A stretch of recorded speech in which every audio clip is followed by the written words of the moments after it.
Toro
toppatoo doxal sa doom yow daal nga la fàtte leen te dox sa doom non non bu leen may bës doxal sa doom mojo mojo bu leen wutal bës doxal sa doom yow daal buñ la tàddeel doxal sa doom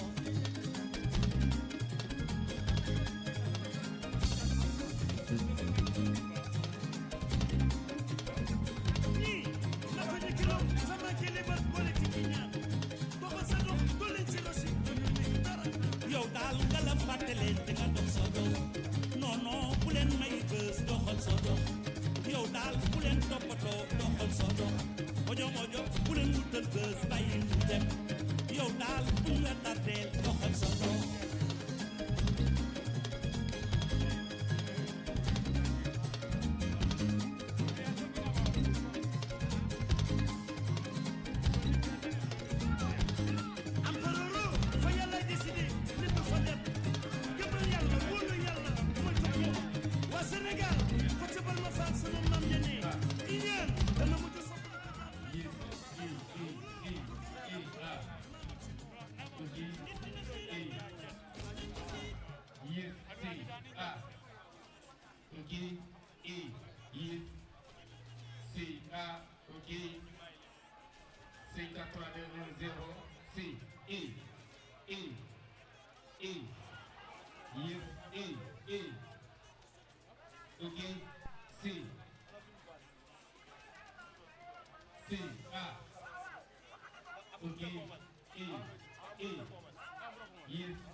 yow daal bu leen toppatoo doxal sa doom mojo mojo bu leen wutal bës bàyyi ñu dem mojo mojo bu leen wutal bës bàyyi ñu dem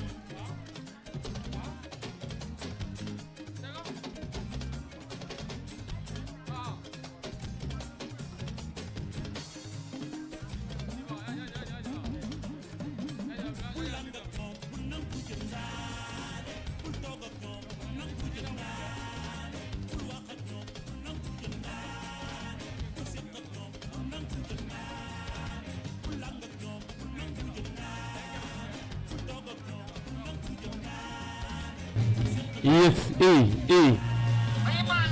okay, see.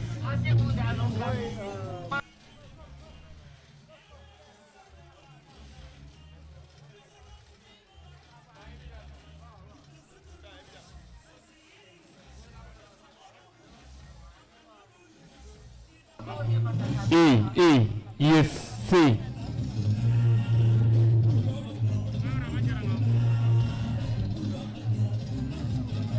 Yes, I. E.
alhamdulillahi rabbil alamin alhamdulillahi rabbil alamin alhamdulillahi rabbil alamin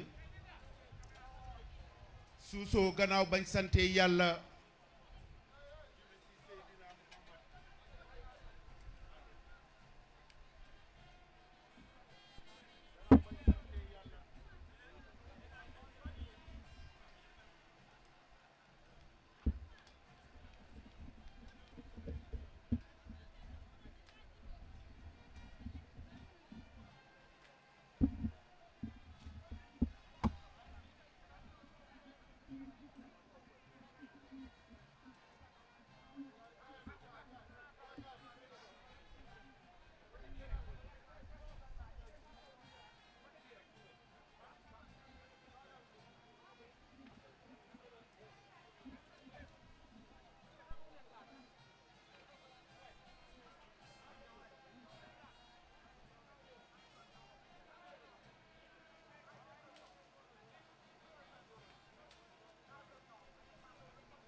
Allo.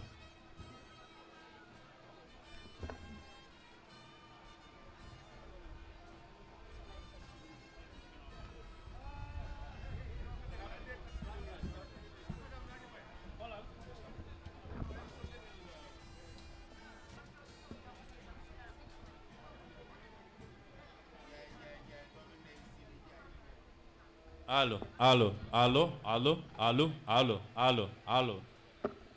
Sound check. 1 2 3. 1 2 3.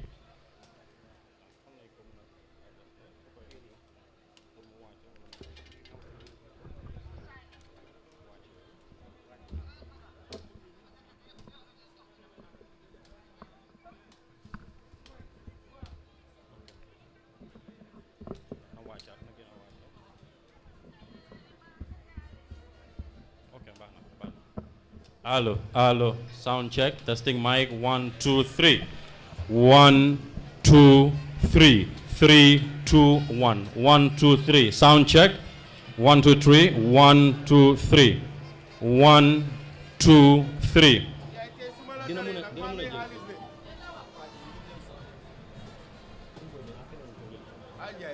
Okay, that's fine. Sound check. 1, 2, 3. 1, 2, 3. 3, 2, 1. 1, 2, 3. Huh?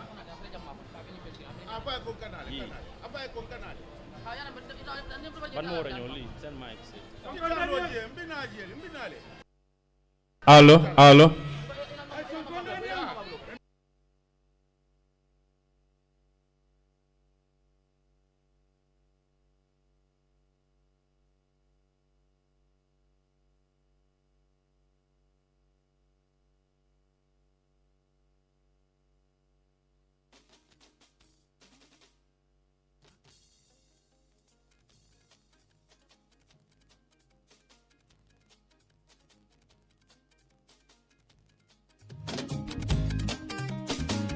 yow daal bu leen toppatoo doxal sa dox yow daal nga la fàtte leen te dox sa dox non non bu leen may bës doxal sa dox mojo mojo bu leen wutal bës doxal sa dox yow daal buñ la tàddeel doxal sa dox.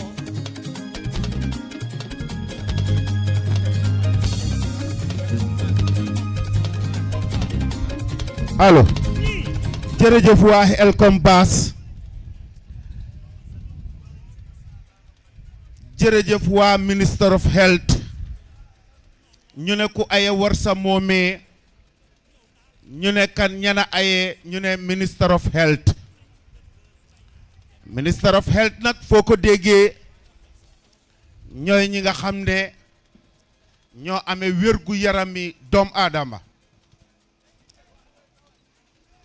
lii kontaante la ba Gambia juddoo ba léegi bureet lii mu ngi soog a am muy compagnie boo xam ne dafa jël ay mbubit di ko sotti def ko ci leneen loo xam ne doom aadama da koy njëriñoo kon gàcca ngalaama jamonoy His Excellency Président Adama Barrow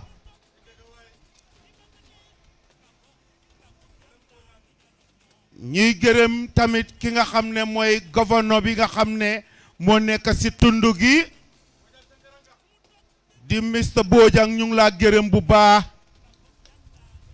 di gërëm it ki nga xam ne mooy Moussa Suso ñu ngi laa gërëm bu baax a baax a baax Suso Sora sa taxawaay rafet na sa gouverneur bu es bi jàppale nga ko bam toogee si éleksi nga oo sa alkaali sa seef yi nga waxtaan ak ñoom wane leen ko kon Moussa Suso ñu ngi laa wax ne gàcca ngalaama si liggéey bu rafet boobu kon waa West Coast Region xew bi xewi Gambia la xew bi benn la si biir réewi Gambia ñu ngi ko soog a gis ñu ngi ko dañ ko daan dégga te ñu ngi ko soog a am kilifa yi egsi nañ Minister of Interior egsi na léegi nii mu ngi nii toog ak ki nga xam ne mooy loxo ndey joori Moussa Suso Paramount Chief egsi na moom tamit ak chiefam yépp egsi nañ fii si xew bii nga xam ne tey Gambie yépp war nañ ko mun a celebrate di gërëm nag compagnie bi nga xam ne ñu ngi jógee ko Sénégal ñëw fii di lu taaru lii nga xam ne képp ku fi toog tey kontaan nga su His Excellency Président Adama Barrow duga see tey macha allah dina xam ne sa dëgga-dëgga Minister of Health ak staffam yi macha allah jàmbaar lañ te def nañ liñ war a def media yi yëpp a ngi fii tey ku aye war sa moomee ñu ne xew bi xewi Gambia la waaye sotti fi ak def fi la ñi ko spearhead mooy Minister of Health gouverneur yi alkaali yi ñi nga xam ne ñoo amee politique National People's Party ñoom ñëpp egsi nañ fii ñu ngi nii toog di chief si nga xam ne ba président Barrow toogee ba saa si yàlla tey chief si musu ñoo dellu gannaaw ku si gën a nekk jàmbaari moromam nga ne kii la ñu ngi nii toog di ñaan yàlla ngeen yàgg ak président Barrow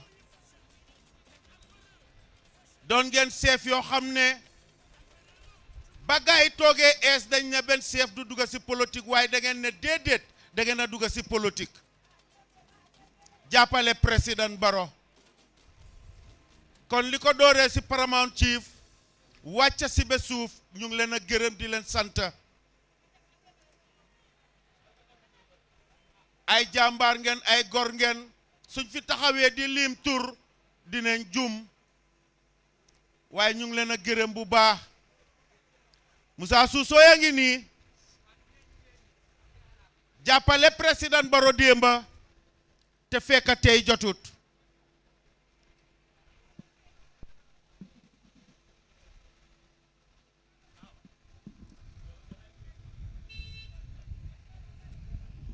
lii mooy Gambia benn bopp la kenn mënu koo xar ñaar ba président Barrow jëlee réew mi élection bi passé dafa ne woon ne celebration bi ñetti weer la ñetti weer yooyu su passé li si des yëpp liggéey la te du musa teegi tànkaam mu ngi si kawam dina teg xeer dina ubbi projet dina teg xeer dina ubbi projet suñ demee si coastal highway bi yoon bi nga xam ne mu ngi jógee si Johnson Airport bi dem fola traffic light ba Sénégambia nañ leen seet benn at ku ñëw foofu di nga foog nda yaa ngi biir Singapore kon gàcca ngalaama His Excellency Président Adama Barrow kilifa yaa ngee ñëw politiciens yëpp dajee nañ fii ministre yi yëpp dinañ egsi bu ko defee His Excellency Président Adama Barrow ñëw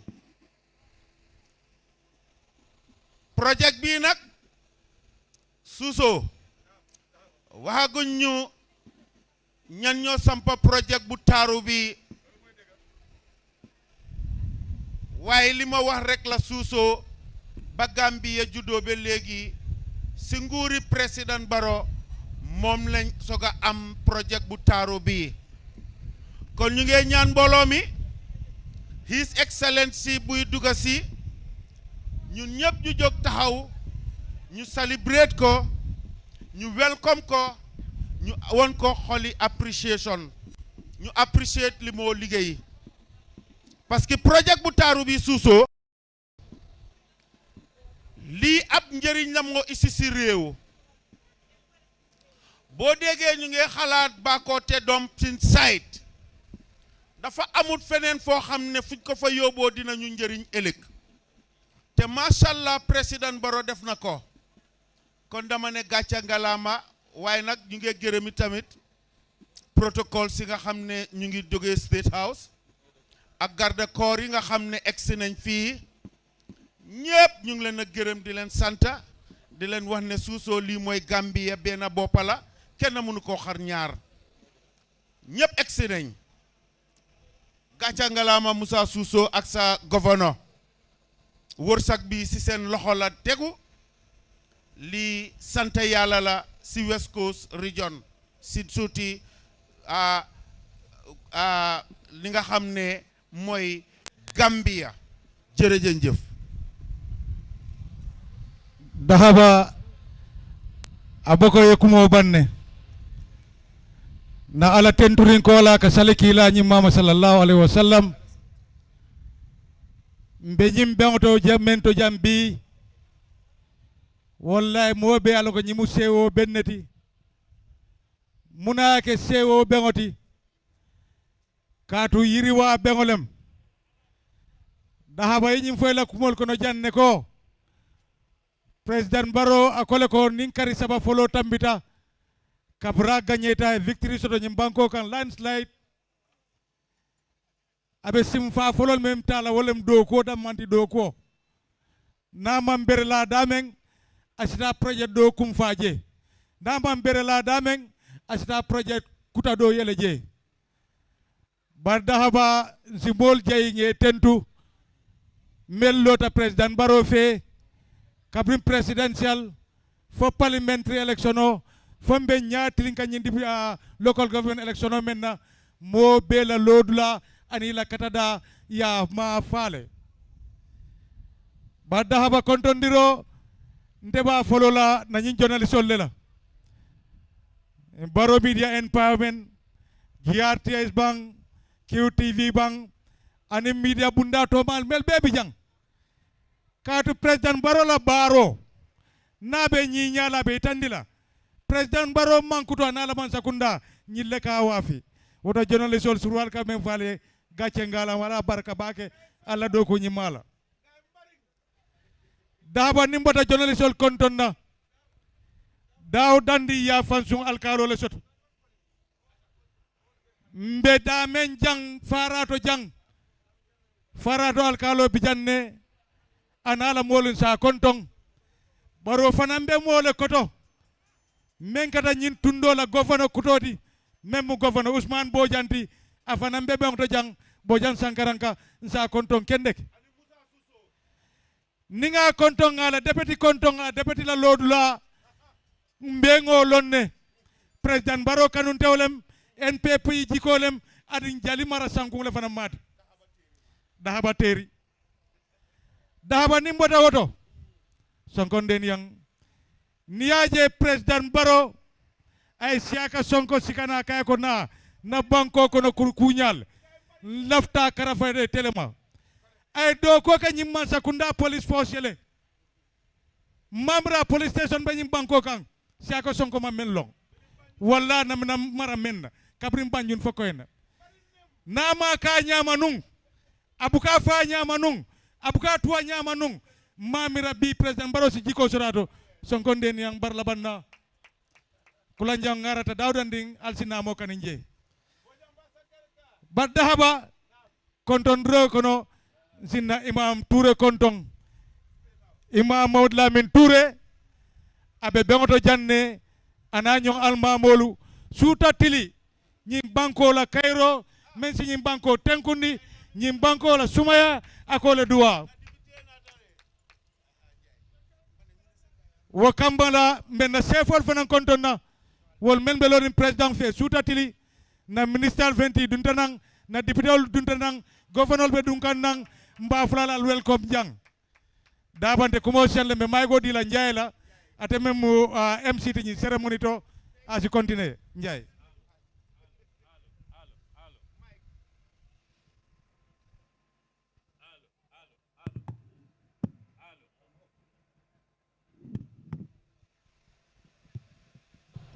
Allo. أعوذ بالله من الشيطان الرجيم بسم الله الرحمن الرحيم. Good afternoon, distinguished guests, ladies and gentlemen. Welcome to the inauguration of the Clinical Waste Treatment Center to be inaugurated today by His Excellency, the President of the Republic of the Gambia, His Excellency Mr. Adama Barrow. Distinguished guests, ladies and gentlemen, the Honorable Minister of Health, Dr. Ahmadou Lamin Samate, has just arrived, followed by other cabinet ministers. Any moment from now, the program will start.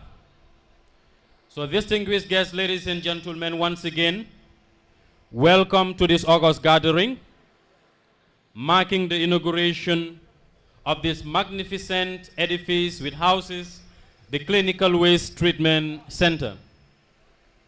While we await the arrival of His Excellency, the President of the Republic of the Gambia and Commander-in-Chief of the Gambia Armed Forces, we would want to plead with everyone to take your seats. Please take your rightful seats. So we will have a very interesting and memorable program this afternoon. I am your host, Momodou Njai, and I'll be hosting this very important occasion here in Farato. So distinguished guests, ladies and gentlemen, organizers of the event have made entertainment available. That is food, water, and soft drinks for the Ture Kundas and the Sanko Kundas. But not the Jufens. And of course, not the Sane Kundas.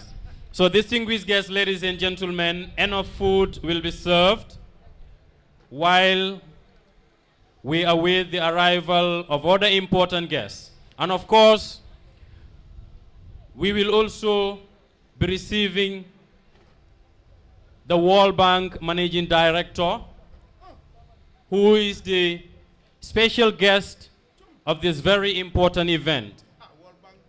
So distinguished guests, ladies and gentlemen, this is an important event. This is an important program. Therefore, we urge all of you to please take your seats. In a couple of minutes, we will be receiving His Excellency the President, and of course, the program will officially kickstart. So, Mr. DJ, you may take us to entertainment at this juncture. Thank you very much.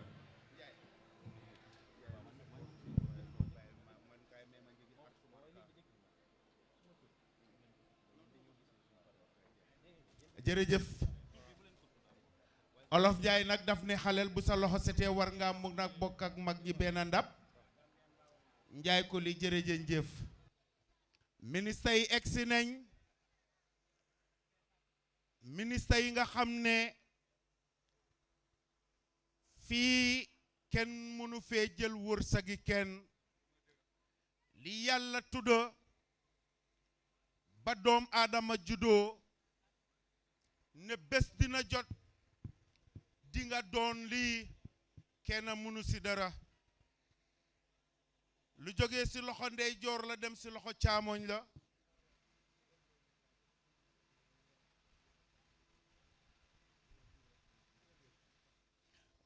Deputy Lord Mayor of KMC exina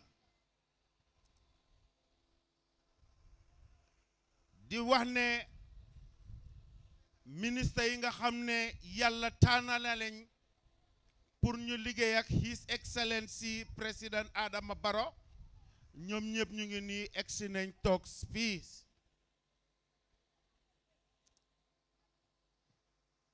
lii sant Yàlla la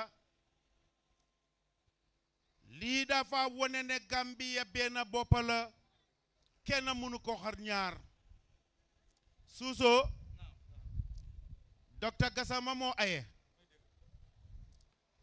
mu doon ministre boo xam ne ba président Barrow toogee ñu jógee Basse atam lañ announce ne am na problème bu am China problème boobu di drag bem ñëw isil ñu COVID-19 COVID-19 boobu Dr. Gassama ak li nga xam ne mooy ministre ñu daal di ko xeex ana Njaay Modou Njaay ku baax la ba COVID-19 bi duga see Dr. Gassama ak tiimam ak ministre tooguñ endun yendowuñ ñu ngi si di ko xeex di ko xeex ba saa si yàlla tey kon gàcca ngalaama minister of health bàyyiwuñ kenn li ko soo dooree si driver bi docteur Samate minister of health kon ñu ngi leen a wax gàcca ngalaama liggéey bi egsi na deputy CDS egsi na Alaaji Mamar Caam egsi na ki nga xam ne mooy deputy CDS egsi na bu la ooyee rek demal nga uyu ko kii dafa ñàkk a ñaan waaye Ousmane Bojang ak ki nga xam ne mooy Moussa Suso ak ñi nga xam ne ñooy seen chef yi ak alkaali yi ñu ngi leen a gërëm seen liggéey rafet na Moussa Suso jërëjëf Mr Coulibaly ñu ngi laa gërëm am na ministre bu egsi ministre egsi na loolu mooy dëgg daxabay même fo lem tooñaat ngoy ñim bankon ka ñoo sambale ika deputy CDS même fo ten capitaine Mamad Cham ni wonata president Barrow la koto kule même adalta men kela capitaine Mamad Cham president Barrow wulta wato wati aka wulle naye la asila ngagnen long loyal soldier to nin soldier lo royal ta ikni man sakatara ñoo bulle woto ni man sa tema no nomero ala kana fintom bula je way dahaba bimbe men konto na kendeke wolem faraton ko la alkali musu jatoti ajaratu fatu sow pullo jeri fula sina nani jataru sinani pullo mo nyamata ha ko bola birata keddam bewa ay faraton mutale ama bulo fa faraton ko la kayra ku ila kayra tanaku aja fat sobe lor nga kokoma dahaba ki moy alkali bu jigen alkali bu ndro góor waaye moo toog ak suñ chef yu baax yi nañu banko chef ko ndatel ni be siriñ aja farto dahaba nim pareta mbita jela be layang dile la ite president Barrow la jalo abe layang dilante la president Barrow la jalo wala aja farto la bijang gàcce ngalema Suso dinaa la delloo mic bi aja fat sow su ma duggee këram dafa mel ni foofu laa dëkka di jigéen ju baax jigéen ju yaatu jigéen joo xam ne yàttal na ma këram amut lu ma tarangalut moo taxit dina yàgga fii si toogu boobu muy toog soo déggee jigéen ju man góor alkaali bu jigéen nga doon alkaali nga doon jigéen nekk alkaali jigéen ju man góor ga kon ma bëgg a mbooloo mi tàccul leen ma alkaali bu jigéen bi tàccul leen ma ko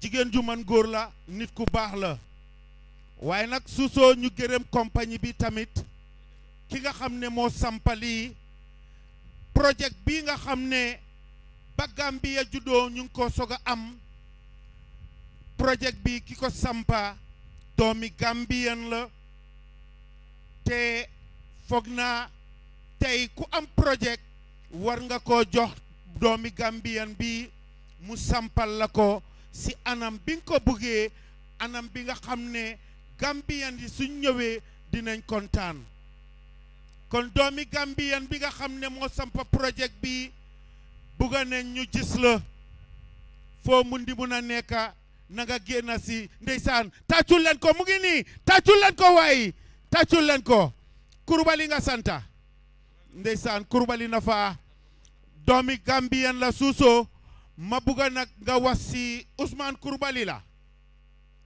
Coulibaly nga wax si Coulibaly parce que lii mu sampa nii du sampi tey ñaapa du sampa boo xam ne ku fi dugga tey di nga mer sampa boo xam ne la ku fi dugga tey di nga kontaan sa xol dina seeda waaye Suso Sora soo paree mu jox la ñaari xar ñu yóbbu ko suñ kër yi ak Aja Fatou Sow ak Moussa Suso buñ ko si génnee Suso Sora Coulibaly mansa talikom banna barkale na faulu nimban sallate la e fondi la ko adada banko molye ete ka daw banko dingoti nimman say doge ete ka dolek nimman say talanteo ke fanan ka talantewol ke isila mira ka fuje hani fansun jifo isa bondi yakije bar dahaba aja fatu kinte bijang fonsa kontong ajaratu fat mata kinte abijang fonsa kundong kontong muso lamati muso tamba kumbala mati bulu fa ninda fa musata dambe yati nyala bari aja binta bata bali sabali fanam bijam marena fonsa fanan kontong musula membe lorin president baro fe sutatili ni president baro e mem fo ay wolof badda hawana ni ministre kendolo afola min kuin jamme mba konton na kendek jali mara sanku le mat way kurubali gacce ngala moy la do ko bentale Minister of Youth Bakary Badji exina ak ki nga xam ne mooy magam di nijaayam di Minister of Health Dr Samate exina léegi nii Dr Samate exina moom moo permanent secretary liggéey gi rafet na Lamin Jeyte may ñaan mbooloo mi ñu tàccul Dr Samate tuuti tàccul leen Dr Samate parce que ta liggéey bi rafet na doomi Gambien bu toog fii tey xolam sedda na Suso dama toog démba deputy governor Musa Suso di doomi Kombonot di doomi Sukuta mu kool ma si téléphone mu ne ma Dahaba ma ne ko naa mu ne ma li ñoo ngente ëllëg mu ne ma bëgguma la ko wax waaye Gambia ñu ngi ko soog a am ma ne ko kon Musa Suso loolu rëy na Cheikh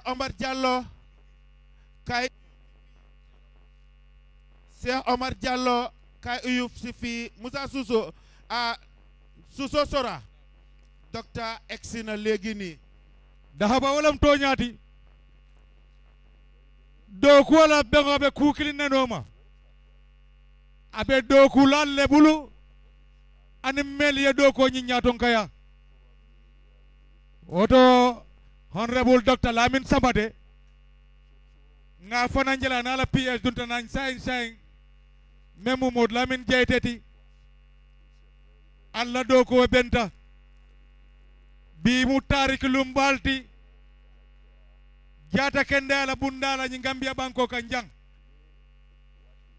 katu nara ko ngalong o manyina katu mo na mina fanya ni tarikoto ko nyin joran sifa memu clinical treatment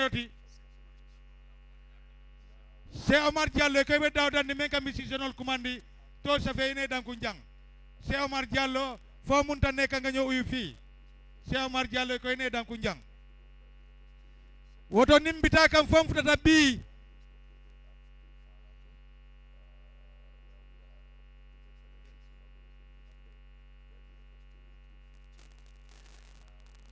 nin dunia Gambia tama fam futata bi President Barrow jamano koto ay Dr Maud Lamin Samate ta akala Minister of Health Dr Samate be nyim bunda ta kan wato menna anin kawa kuba benta membota China banko kan wo ngunu mata fana ta ke mole COVID-19 tin banko kan jang ba Dr Samate na la ministry ila lodula man sakunda kono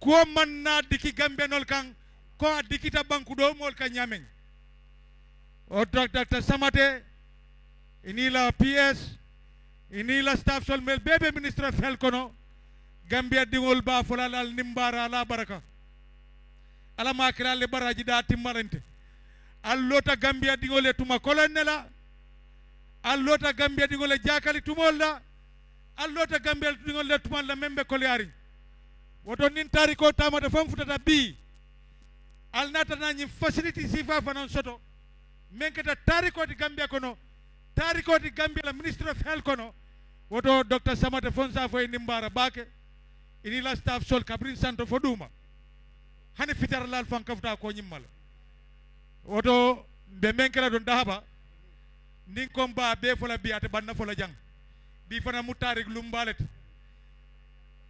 daba ni tata minister of health ifuta doctor sabidala office yala ya secretary fountain je secretary musolem mo farman sarimba mo kende ba mo sonarimba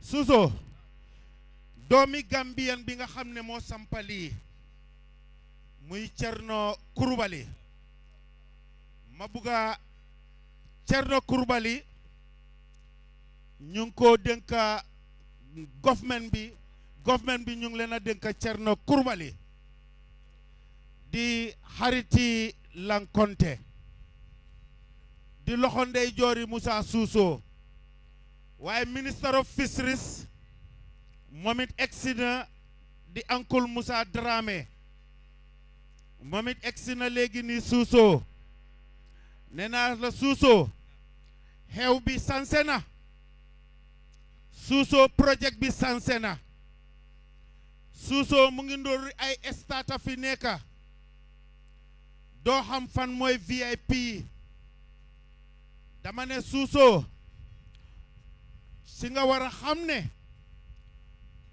Minister of Health Dr. Samate ak tiimam pare nañ lii waaye Suso feccum liir bu rafetee ak bu neexee ndey jaa tiye si mbaga ji kan mooy ndey ji mooy Musa Suso ak gouverneur bu ees bi Ousmane Bojang ñii ñoo taxaw si projet bi Musa Suso ak gouverneur bi ñu taxaw si projet bi endu luñ seen kër yi fanaanu luñ seen kër yi toujours ñu ngi fii ba projet bi taxaw kon Suso gàcca ngalaama Ousmane Bojang waaye gàcca ngalaama ki nga xam ne mooy Musa bi Suso daha baylo wolem toñati honorable Musa Dramé futata nan aninna minister kudo minister ba fana futata nan saing honorable Baji futata nan saing ñi lebe lorin president Barrow suta tili per president Barrow tilo kodo ibaye duben kodo bardaha ba fo Cerno Kurbali ye ko president Barrow la jalolu ba kontonna adu ye fankara feme la sobe awole nyafa ñim banko kan jang ngoy ni memba kende makela ake jalol nyala kadum ba satalal ban ni memba kuru makela kana ake jalol nyala kadum bo fanan satalal wala mun tolti ñing gouverneur kuto men ye kombo karafama ñi mu kombo lansa rolati ñim fayela ma waro lol be kombo ama mañol man sayata janne afa ñol man sayata jang abarigol man sayata jang na man sayata a bole ko nit ñin si fulta a wulta ko rewto a sayta yal Bojang Sankaranka wala njiya jambi atele president Barrow jiya jambi ani president Barrow la jalol be woto du no ba tele kan ngoy ajarat Fatmata Kinte musu ñonta wala mat ay tam do kele a flanta be tam flan jam ke kan ala may tam saban jam flan ke Kinte jula daba afo Cerno Kurbali ye ko president Barrow jigita la ñameng ministre of health jigita la ñameng ilata la ñameng wolla bole ñama ba dabante diamula nte president Barrow la jeta bal dol yitandi la ye honorable Dusano jele Dusano mbe ya lonko president Barrow la jetole mati ala foot soldier le mati ala general le mati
assalamu alaikum mbadi mon lambor lani jiber laba dawoda ngalu konton di mala kal bismillah programme doto event o mi yalan ko nin temmen wala ba gambe banko kan tammi yalan ko wadi tambita no ay Africa TV anin TV station to mal natano jam pour ka kalam dal direke ko mi yalan ko wolon fente mi yalan ko iko west Madej West Treatment Center mi yalon ko fengol mi yalon ko nin ku mun safon be fay kanne budun nada pour ka fenke pour ke muda pour samuna fasor ne kol kono wona ke fende to momina inada di ladia mi en ko kada Ministry of Health wolen ko muda pour ka nyaton kaya wa tambita nun bari nga ko min be ko wala ni ko pour ka je ko ay ke kuti mi yalon ko watu nim man sakunda e fengo fem fo moli pour ka je ko nin ay tanin ko ila ya fo nyamin ay bara nyama na bata nyam de joni sol na ka pindina ni pour ka tan ni molla ko non fendi fengo mi yalon ko man sakunda la hidi ni la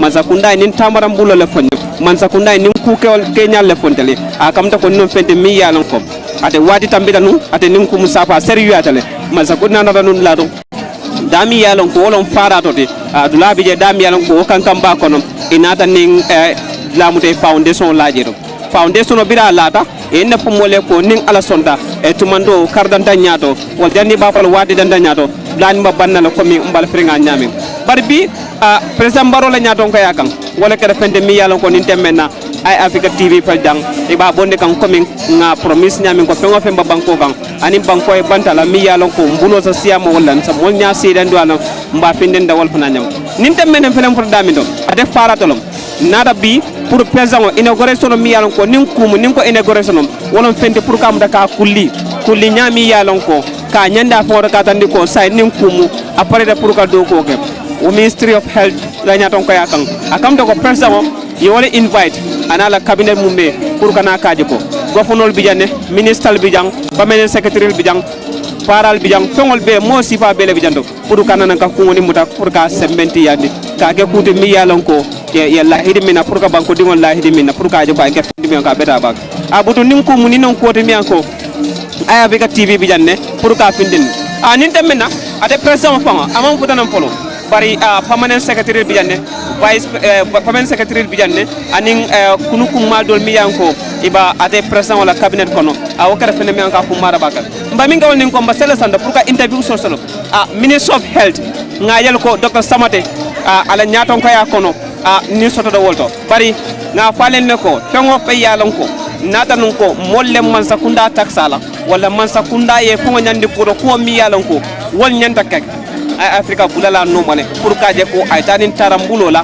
banko be wala primina nim banko ay ta ko nu folo mon fota daminto this time nga fota woto aba kumala bakale nim banko to mal bidakan gambe be loring munekata fonno banko to mal man kilim bang fonni manke kilinde manke tarambulo kilinde wala Africa ni Africa bida gambe nyande kala banko ti banko mi yalon ko na mantara folo kono fula nyawol ni sama nyawo anda taro kono akumara baka wol pour kanana ko ngam sakunda tongo dade katani man sakunda la ko ninne mala do gote alen promise fo fe na campagne kono odo do balba suren pour kaje ko woleke ko folo fala kadal wala ni west management fengol mi yalon ko kombe faylal bar pour ke muta ke beden ni ku ko denke kam muna fa do kela akam ta ko nin tembe ma farato ay Africa TV nsami fono wala nin ko ala hawa kono na channel bunda bato anin na Facebook bun bato kadan na YouTube bun bato kadan na Instagram wol an TikTok fa ngabe sono oto ay Africa ko mada baga pro ngadum budum nin tembe na ministre bi jane mi yalon ko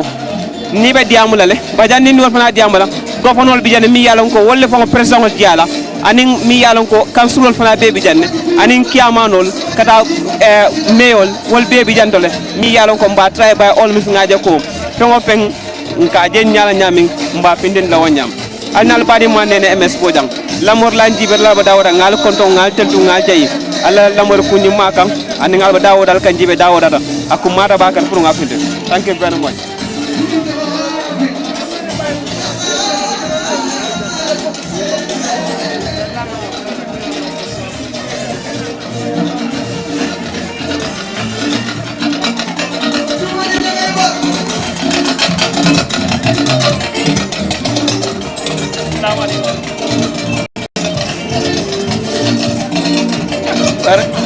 na boss bi jang ini mbara ila boss bi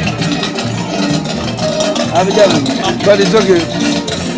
Bari mbare fana nyine kala nga moy dane Babakar ko Musa Suso play a very important role pour gaje ko nim ko wala da nyama bi ila sewo ba nyaadi de kadu nga lo ka fura nyaawa nyama bi idalon deputy governor to West Coast and governor wala president Diagambi deputy governor fana bi kel ila kontano dama nim ko nyaba kontanta bake to nyala nga kado kata keja nga so na boss la dunyola ka minga governor Ousmane Bodian biringa nyi information o soto even though amu short notice leti but bawo nga karam de ko president nyantana la dum project lo nyitimi yalon ko Gambia sulata nyindel wo wati sutungo kono nga tay nga mol mobilize ale ma koy mol nate danku na ka nyama mbala jang nga deputy governor soto KMC ko fana keta ji kontan ku bade ka je koy nata ma bem fenne nyimbe to jang ka je ko ka kilimat baraka ba deputy governor. Thank you. Assalamu alaikum. Wa alaikum salam. Kaira. Ntato Binta Jana Jalolti. Deputy Mayor KMC. Deputy Mayor KMC. Abutum bunya fala futare fo na West Coast dami alon ko ninku mun safo no ko mewol anin deputy wolen sembo fo ngor president de lato. Al fala president dia kan la dami alon ko bir wato ko West Management. Mun kontan ko lebe entembol. Ngalo ya wis nim fana tara KMC fana bar sa West Coast la so. Ya jere de meta jin sifa kumbolan la KMC. Binata mabe nemeyo toya la tali ben suda. Pulum fana na mabe ni inauguration onina. Sa wolenta sijani na kansulol mbele na tanyola kaje ko ngana nyin ko mabe bari banku do kolon so kanyin sifa mabe ngala kuma ya tabake pulum sa barim fana laftara KMC inshallah bara ala betiatan. Thank you very much. Baraka bak.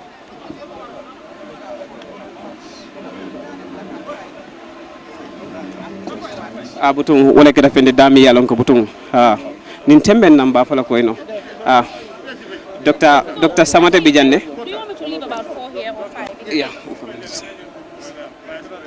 Assalamu alaikum. Exactly. Yeah, so yes, that would be good. So let me just leave a couple here. Yes. So that just a second, yeah. Yeah. Okay. Man, you toot it like Yes. Yes. So that they can be here. Assalamu alaikum. Wa alaikum salam. Wole keta governor to West Coast Mr. Ousmane Bodian mi yalon ko bi nin kumo a telephone president Diakan West Coast abutung nsamin ken wolen ko mbani nin kala nin tebenna ala kontan kuba fannaji ma do nin tembenna.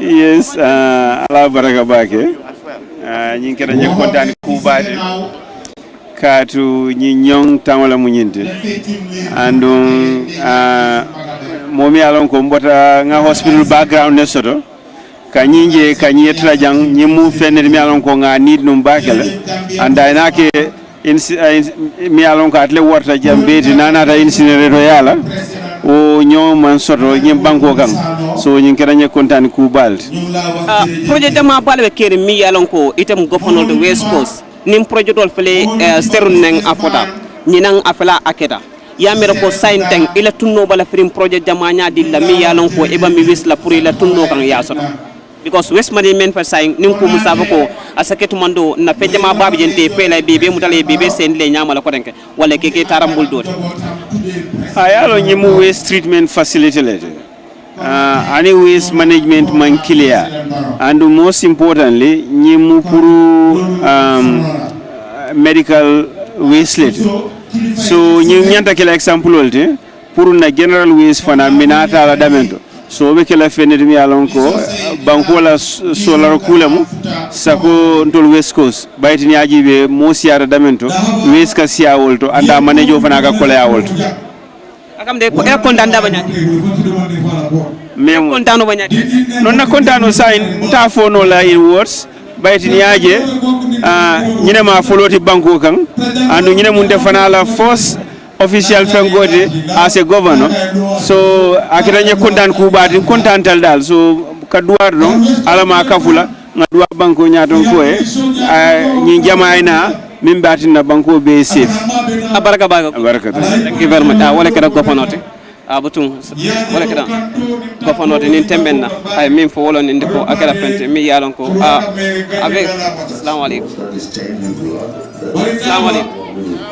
Dama Kulubali yara ko do ku jamal le ke banko kam. Nata no janne serum ye promise wota.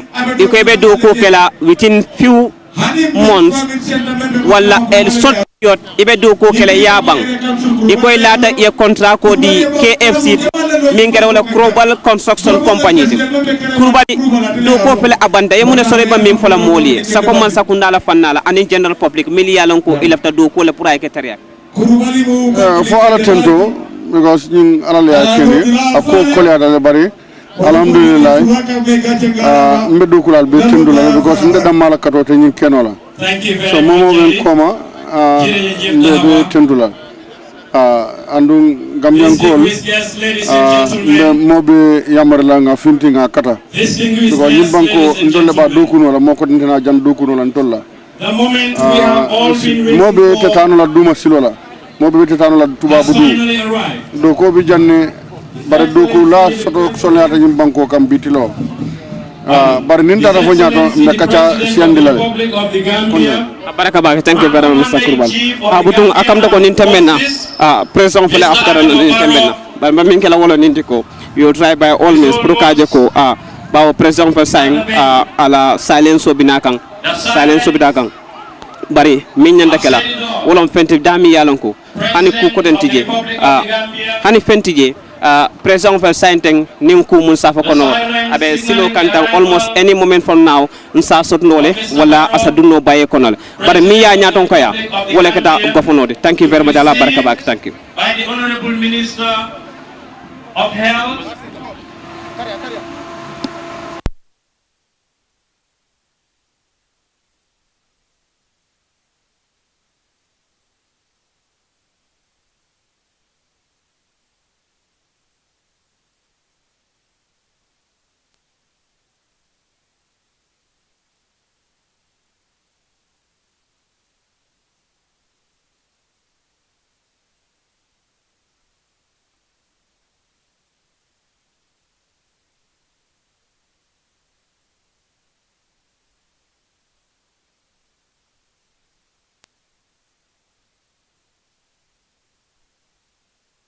Yes, ladies and gentlemen, that is the convoy of His Excellency the President of the Republic of the Gambia, His Excellency Mr. Adama Barrow, arriving at this grand inauguration ceremony, marking the inauguration of the Clinical Waste Management Center and the commissioning of the EcoSterile Microwave Technology Waste Treatment Machine. Please rise to welcome His Excellency the President of the Republic of the Gambia and Commander-in-Chief of the Gambia Armed Forces, His Excellency Mr. Adama Barrow Joglen Tahaw. Please rise to honor the arrival of our dear leader, His Excellency Mr. Adama Barrow. The force of its kind,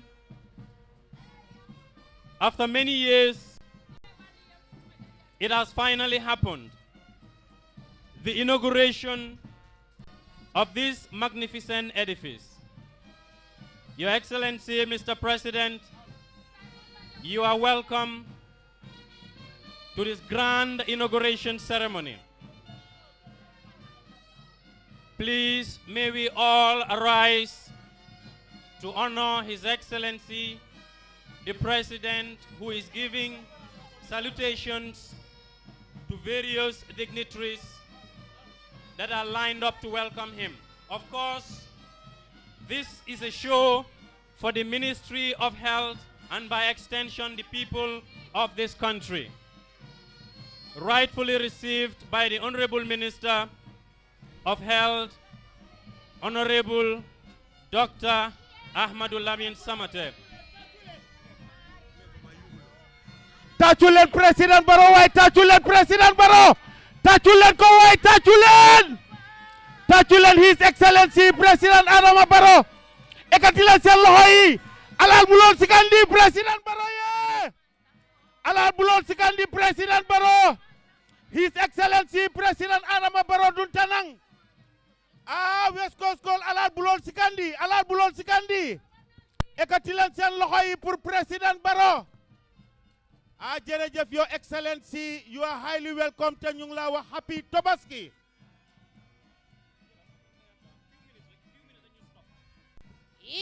Mansakole Mari Mansako alala fisa Mansakole Adama Barrow Barrow Banasi. Thank you very much, Your Excellency. Welcome to this important occasion. But as protocol dictates, we wish to acknowledge your presence here. But of course, the police band, please lead us into the national anthem of the Republic of the Gambia. Your Excellency, Mr. President, and distinguished guests, ladies and gentlemen, you may please rise for the national anthem of the Republic of the Gambia. The police band, please.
Thank you very much, Your Excellency. You may take your seats.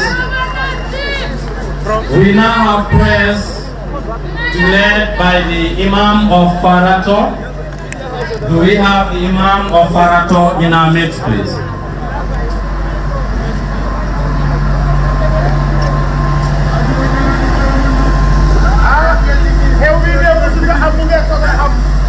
أعوذ بالله من الشيطان الرجيم بسم الله الرحمن الرحيم الحمد لله رب العالمين الحمد لله رب العالمين الحمد لله رب العالمين الرحمن الرحيم مالك يوم الدين إياك نعبد وإياك نستعين اهدنا الصراط المستقيم صراط الذين أنعمت عليهم غير المغضوب عليهم ولا الضالين آمين اللهم ربنا تقبل منا إنك أنت السميع العليم وتب علينا يا مولانا إنك أنت التواب الرحيم اللهم ربنا آتنا في الدنيا حسنة وفي الآخرة حسنة وقنا عذاب النار ربنا لا تزغ قلوبنا بعد إذ هديتنا وهب لنا من لدنك رحمة إنك أنت الوهاب ربنا هب لنا من أزواجنا وذرياتنا قرة أعين واجعلنا للمتقين إماما ربنا هب لنا من أزواجنا وذرياتنا قرة أعين واجعلنا للمتقين إماما اللهم ربنا هب لنا من أزواجنا وذرياتنا قرة أعين واجعلنا للمتقين إماما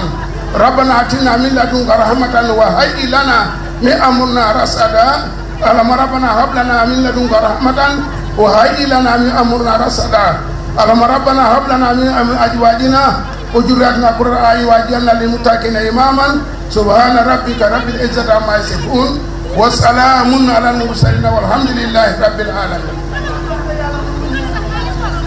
Thank you very much, Ya Imam. May Allah subhanahu wa ta'ala accept these prayers.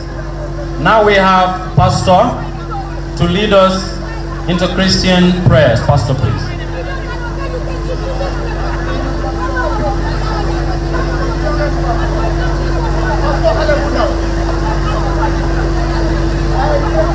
In the name of the Father, of the Son, and of the Holy Spirit.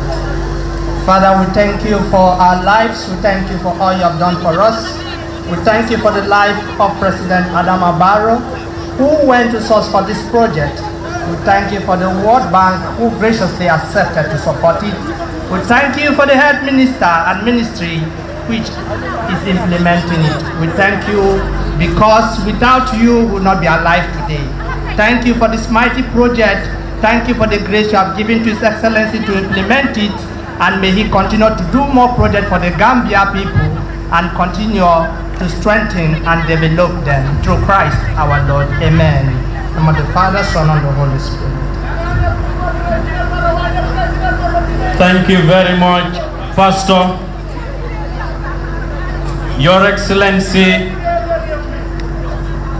President of the Republic of the Gambia, President Adama Barrow. Please give him a round of applause. Please give him one more round of applause, please. Distinguished guests, ladies and gentlemen, welcome, Your Excellency, to this very important occasion, marking the inauguration of the Clinical Waste Management Center and the commissioning of the EcoSterile Microwave Technology Waste Treatment Machine, which Your Excellency, you will be inaugurating today. Members of the Cabinet, of course, members of the Diplomatic and Consular Corps, Speaker of the National Assembly and members of the National Assembly, heads of security agencies, of course, service chiefs, religious leaders, traditional leaders, and notably and most importantly, the Managing Director of the World Bank and delegation, who is our special guest in this evening's event. Please give him a round of applause and team. Shortly, they will be joining us. Heads of various institutions and members of the private and public sector, I welcome you all to this important occasion which marks the inauguration of the Clinical Waste Management Center and the commissioning of the EcoSterile Microwave Technology Waste Treatment Center, which is on my far left. In fact, we are actually on the premises right now. It is a big premises, but of course, I would not also do justice without introducing myself. I am your host for this very important event. My name is Momodou Njai, and I will be with you for the rest of the program. Distinguished guests, ladies and gentlemen, viewers watching this important program live on national television, online, and other private stations,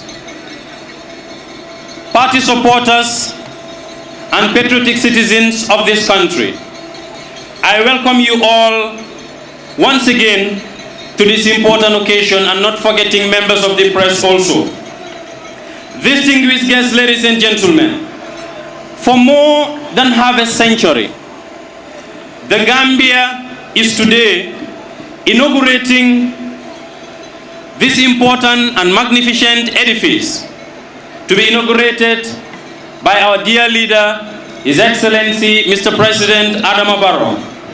I say a big congratulations to His Excellency the President, the Honorable Minister, the World Bank, and of course the entire Gambian people. Please let's give ourselves a big round of applause.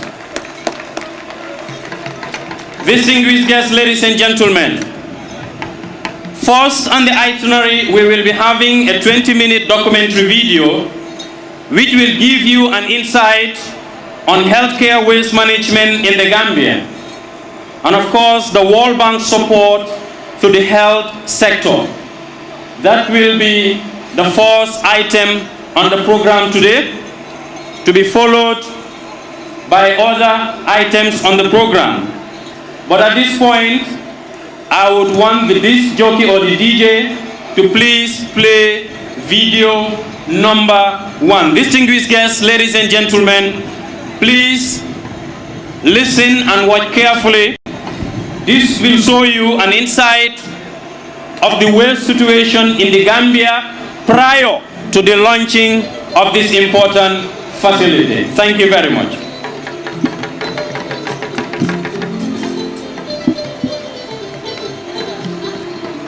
Establishing environmentally friendly healthcare waste management system in the Gambia, and World Bank project support Gambia's healthcare sector.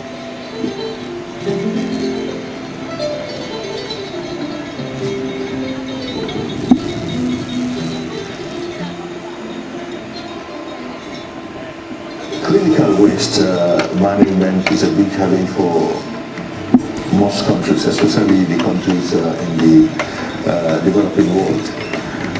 Clinical waste are waste that are generated from hospitals, health centers, health facilities, laboratories, and so on and so forth. Some of these are hospital materials that are being discarded, that have been used to take blood samples, urine samples, and other samples. Some of them are dressing materials that would have been removed from wounds. Plasters, gauze that is stained with blood, that is stained probably with pus and other body fluids. Some of them are human body parts that would have been removed, including intestines that would have been removed from the body during operations. They could have been limbs of people and so on and so forth. They could also be syringes and needles that have already been used to inject drugs into people or to draw samples of blood and other body fluids from individuals. Now these need to be processed and discarded in specific ways.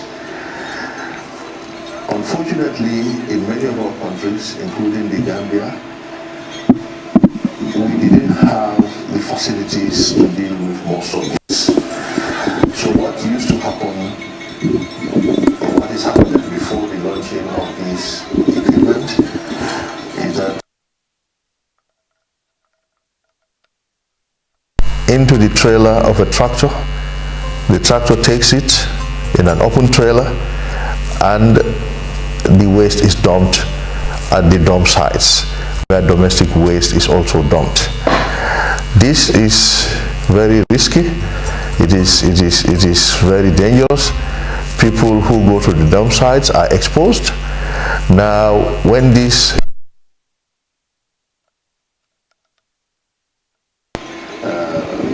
polythene bags, but most of the times, even the vultures open them, they pick from them. Kids who go to the dump sites open them and pick from these, and it is very dangerous. And when it rains as well, the rain washes it into our water bodies and into the soil, probably with the risk of contaminating the water table. So having a way of dealing with this waste is a big plus. It's a very, very big positive step for the people of this country and for healthcare service delivery in this country. Today, what His Excellency is inaugurating is the Clinical Waste Management Center, the first of its kind in the history of this country, and many other neighboring countries don't even have such facilities. Now, it has two parts. We have two plants, the EcoSteel plants. The smaller one is located at the Edward Francis Moore Teaching Hospital, that's the EcoSteel 75.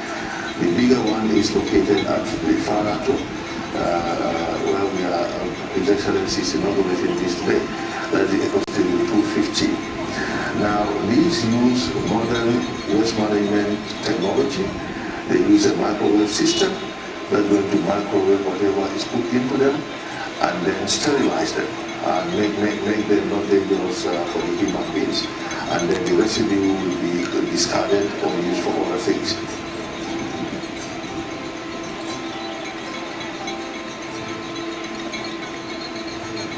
Prior to COVID-19 pandemic in March 2020, healthcare waste management was virtually non-existent in the Gambia.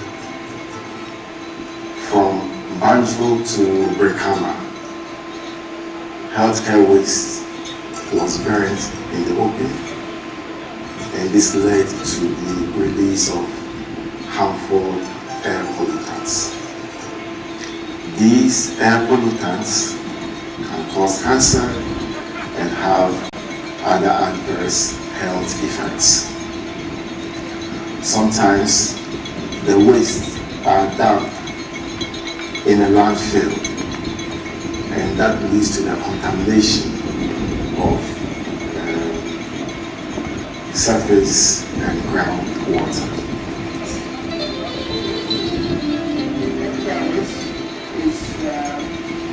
In this country after making an assessment with the team from the Directorate of Public Health Services as well as Environmental Health Unit of the Ministry of Health.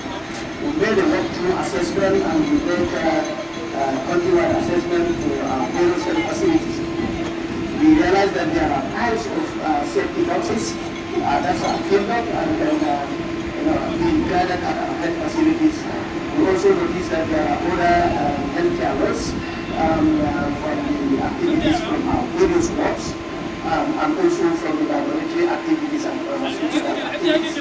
So we noticed that through the Minister of Health, Dr. Ahmad Lamin Samake, we noticed that something should be done about this. So we came up with a proposal with the support from World Bank.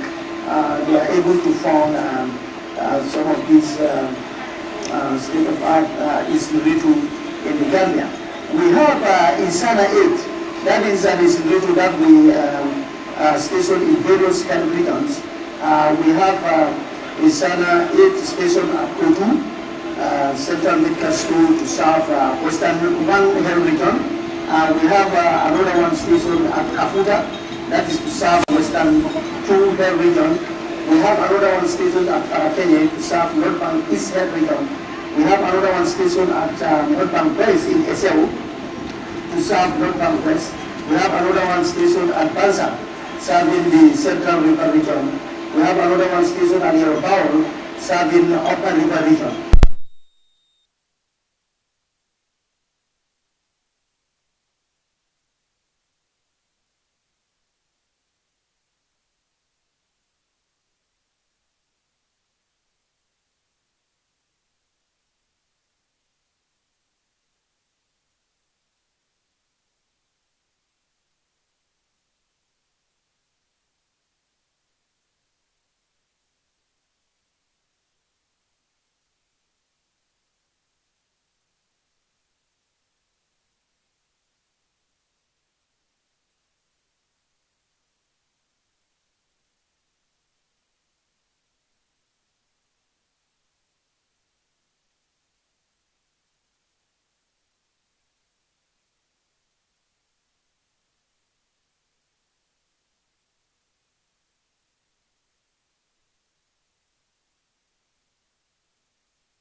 All waste refrigerated trucks along with 120 wheelie bins that can transport the waste from the health facilities to a clinical waste treatment.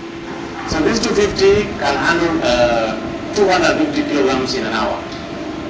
That's what's called the 250. So it's, there are no fumes, there are no smokes. It's purely sterilization. and the waste is purely clean and can be used as raw material for some other purposes, like in cement factories, manufacturing and so on. So this waste is safe. It can be dumped to a normal landfill or a normal dump site. Chin is we have different versions.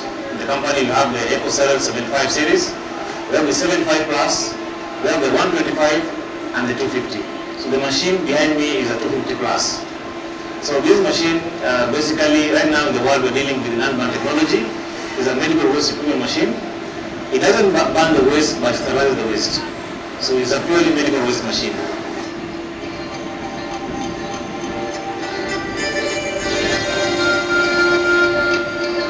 The World Bank financed COVID-19 projects has invested over $5 billion in establishing environmentally friendly healthcare waste management system in the country. Additionally, the Ministry of Health is expecting 40 more of these modern incinerators. These will be installed in the rural regions, in the health centers and the hospitals to allow treatment of waste on site, since the transport of waste in the rural areas to a centralized location is going to be a challenge. In a nutshell, the project has supported establishing environmentally friendly healthcare waste management system in the Gambia. This is going to be a long-lasting impact in the health sector. Thank you. The project also involves the construction of another clinical waste treatment center, which is small and to serve the Edward Francis Small Teaching Hospital alone as the country's main referral hospital. Aside from the environmentally friendly clinical waste treatment facility, the World Bank is currently supporting the Ministry of Health with construction and equipment at a tune of about $30 million for Gambia's National Emergency Treatment Center, also located in Farata.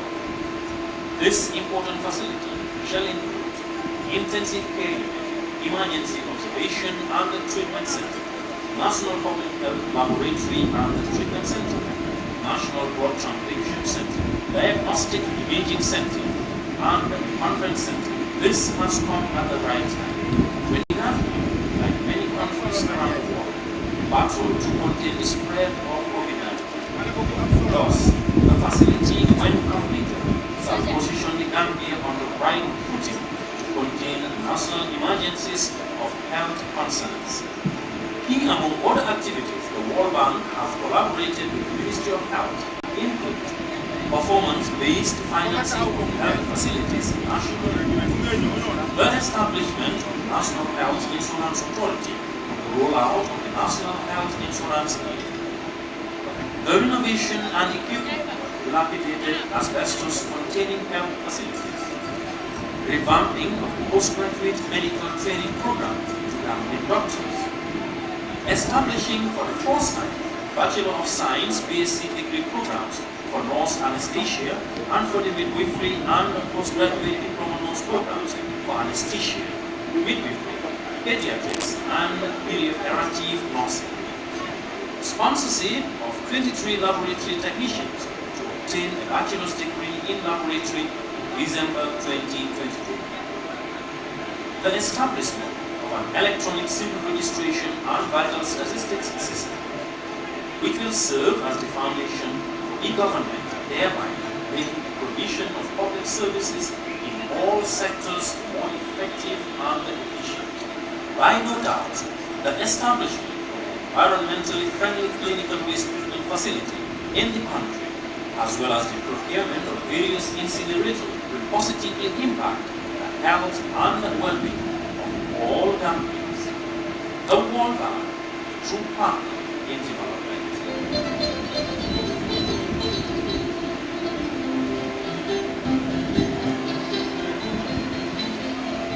That is the end of that video. Please let's give ourselves a round of applause, please. Distinguished guests, ladies and gentlemen, attentively watching that video gives you an insight of what it was like few days ago, few months ago, and few years ago. Of course, more than 50 years. This has been the situation prior to today. And as I said earlier, after more than all these years, the time has now come for us to move to another level. The eco-cereal machine, as clearly indicated by the Honorable Minister, is first class. I like that when he actually said that. It is a first class machine, it's a state-of-the-art machine, and most importantly, the Gambia is one of the countries in the sub-region to equally have obtained it first. So please give a round of applause to ourselves, please. It is a systematic process of transforming waste into usable materials. I was equally informed that this waste, when it is transformed, it could even be used to make other substances like cement blocks, you name it. Who could have thought that hospital material waste could be transformed from syringes to other parts that Dr. Samate has mentioned, which I am equally very scared to mention, or very scared rather, to have mentioned, from body parts, you name it. But now that is a thing of the past.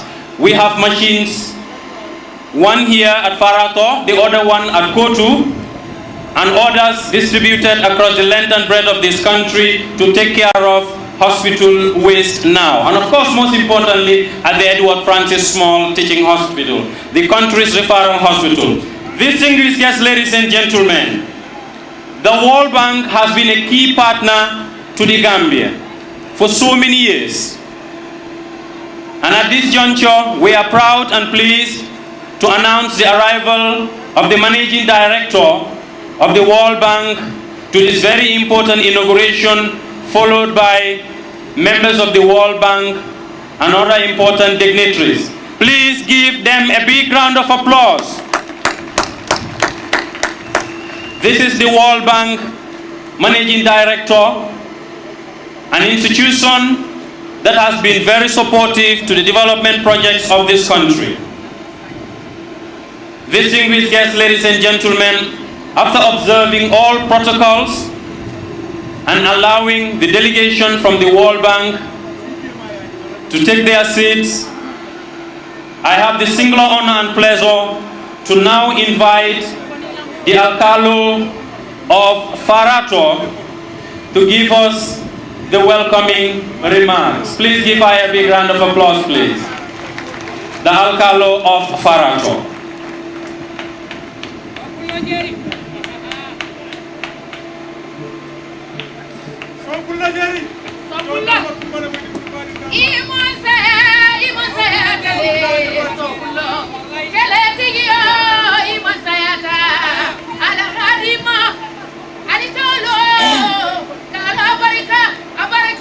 Bismillahirrahmanirrahim. Alhamdulillahi rabbil alamin. Alhamdulillahi rabbil alamin. Alhamdulillahi rabbil alamin.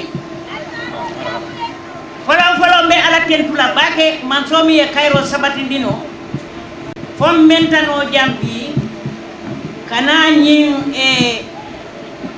yeler bake mi alko perdan baro nata jambi ngabra ni manyina bilam sinya nani di kana Farato ay sinya flake duman salola ay sinya flake nyingani no woton tanga ala tentu bake president baro la nyaton kaya koto ay Farato wulinde ay safa ay Gambia wulinde follow your excellency president Adama Barrow mbe kontonna mbe tentula mbe jayila ila kata kukan nyin Gambia e banko kan mbe tentula kote ke mbe jayila ye Farato kamo jamfandino Farato nyame alibulo ninge konton niela luntam bal konton mili alon koy bota World Bank your excellency mba fole koy ni la luntangol be Farato kolu toyala almu Farato kolle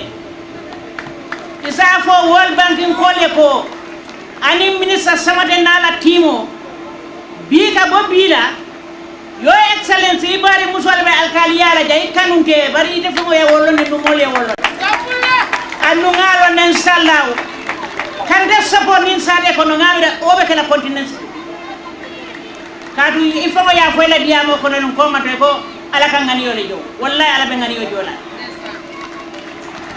yo excellence mbe tentula ko de ke mbe jayila njim lopitan bani yalon ko yabero la nu jami yalon ka nyota nyim banko ka mol be be sewo ringala fara ton kon sa fo nge konto nge tentu nge jayi ko ite jora no tietol bur bare man sa talla be jola kontanta baga ko de ke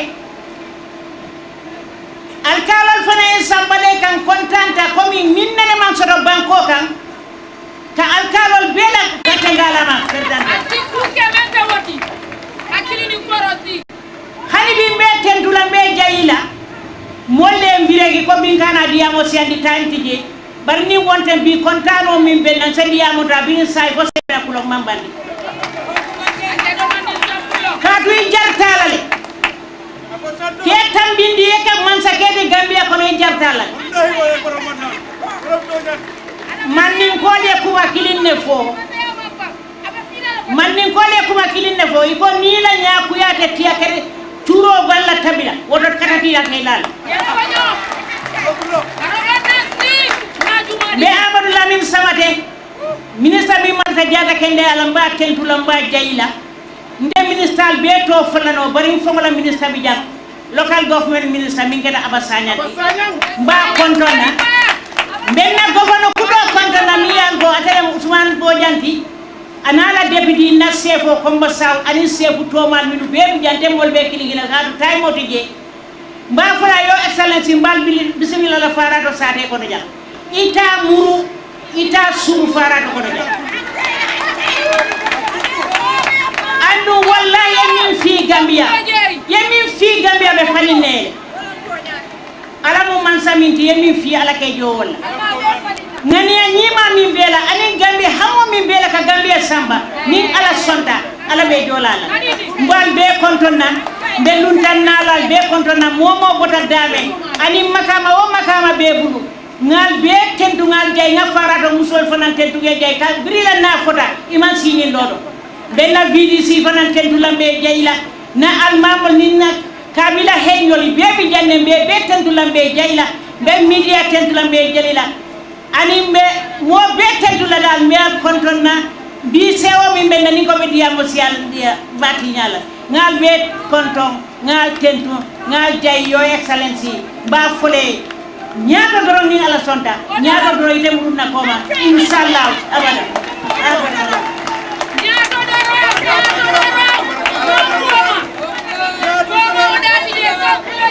Abaraka Bake Alkalo Abaraka Bake, please give her a big round of applause, please. Saukulo Jerry. Distinguished guests, ladies and gentlemen,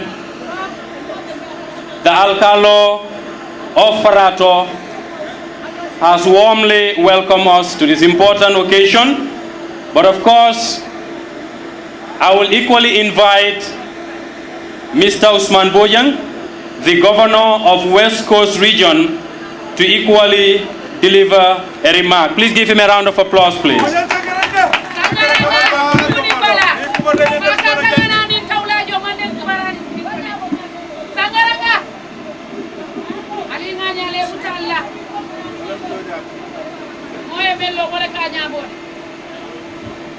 His Excellency, the President of the Republic of the Gambia, Mr. Adama Barrow, Secretary General, Chief of Staff, Cabinet Ministers here present, members of the Diplomatic and Consular Corps, Chairman of the National Assembly Select Committee, and other held National Assembly members here present, World Bank country representative, representative of UN agencies, World Bank tax team leader, Permanent Secretary, Minister of Health and other permanent secretaries here present, Chairman of the Bukama Area Council, the mayors of Kanifing and Municipal Council, if present or being deputized, government institutions, and especially head of security chiefs, district chiefs, alcalde women councillors, and our very, very hard-working Yai companies here present. Media houses present, the community of Farado Village, distinguished ladies and gentlemen, good afternoon to all of you. Today we are gathered here to commission the medical waste treatment system, the EcoStrail 250 series. This is one of the World Bank finance initiatives under the Ministry of Health as a clinical waste treatment facility. This initiative would alleviate the problem in the management of healthcare waste and provide job opportunity for the youths in the region. His Excellency, invited guests, distinguished ladies and gentlemen, improper management of healthcare waste exposes healthcare workers, the hard-working waste collectors, patients and their families. Improper management of this waste has the potential to endanger and expose the community to infections, injuries, and significantly cause damage to the environment. Hence, clinical waste must be properly treated and disposed of to protect health workers and the communities around the health facilities. Distinguished ladies and gentlemen, illegal dumping of untreated waste in the drain system and at the outskirts of communities poses a serious public health risk for all of us. Thus, there is a need to put in place an environmentally friendly technology like this EcoStrail 250 series that we have here to enhance the proper management of clinical waste and as well to protect the community and the environment. I am extending gratitude to the Honorable Minister of Health, Dr. Ahmad Lamin Samade, and his team at the Ministry for deeming it fit to build this magnificent facility in Farado West Coast region. I thank the World Bank for supporting the Gambia government in its response to improve the healthcare service of the country. Above all, I thank the President of the Republic of the Gambia, His Excellency Adama Barrow, for his leadership in transforming the well-being of the Gambian people. I take this opportunity to thank the Alcalo who just spoke before me here, and the Committee of Farado for the support rendered in the acquisition of this site for the construction and commissioning of the state-of-the-art clinical waste facility. It is this government's policy to promote a sustainable development, and I believe together we can contribute by maintaining a safe and healthy environment. I thank you all for your kind attention. Thank you. Thank you very much. Thank you very much, Governor Usman Bojang, Governor of West Coast Region. Please give him a round of applause, please. Distinguished guests, ladies and gentlemen, we also have entertainment in our lineup. The Berending Kumpo is around, the Fula Jubo is around, the Jamba Kankurang is also around. We have a 15-minute slot for them. So please, let's have the Berending Kumpo, Se Omar Diallo, SOJ,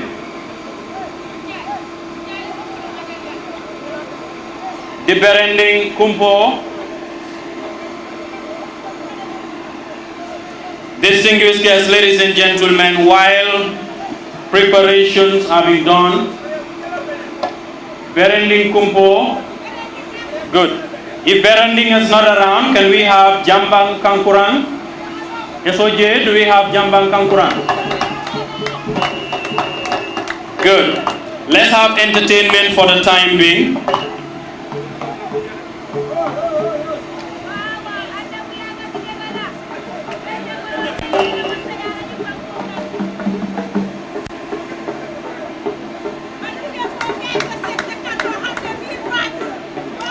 While entertainment is in progress, I would want to welcome again the World Bank Managing Director, Mr. Axel van Trotsenborg, who is here in our midst, and his delegation. You are all welcome to this gathering. Thank you. Seoma Diallo, let us have the Jamba Kankurang, please.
Thank you very much.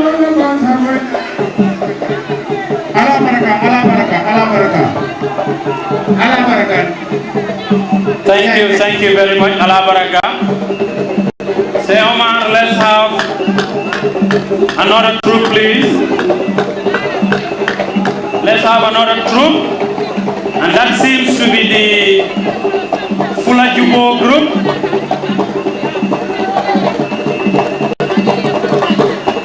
Allah Baraka Bake, Jamba Kampuran, thank you very much. We now have the Fula Jubo.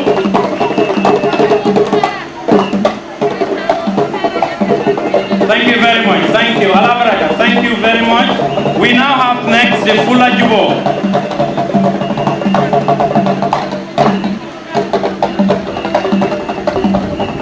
Fula Jubo, please. Let's have the Fula Jubo now. Thank you.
thank you very much. That's the Fula Jubo.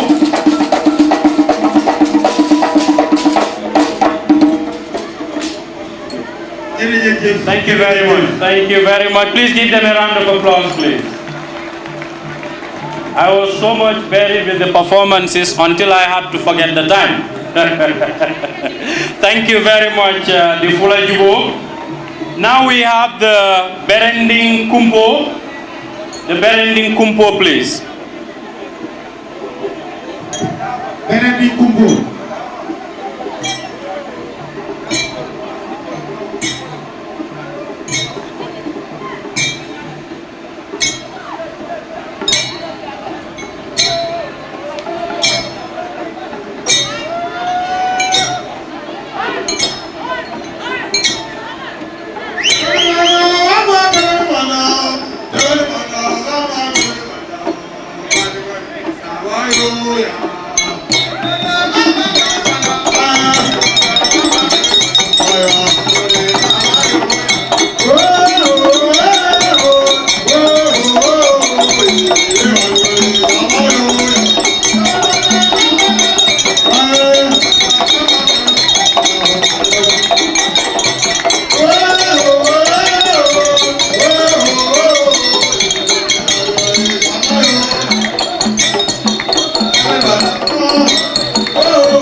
From the Berending Kumpo.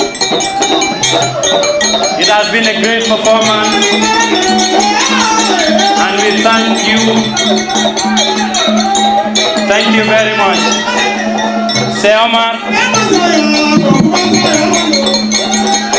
Thank you very much. That's the Berending Kumpo displaying some Yola tradition.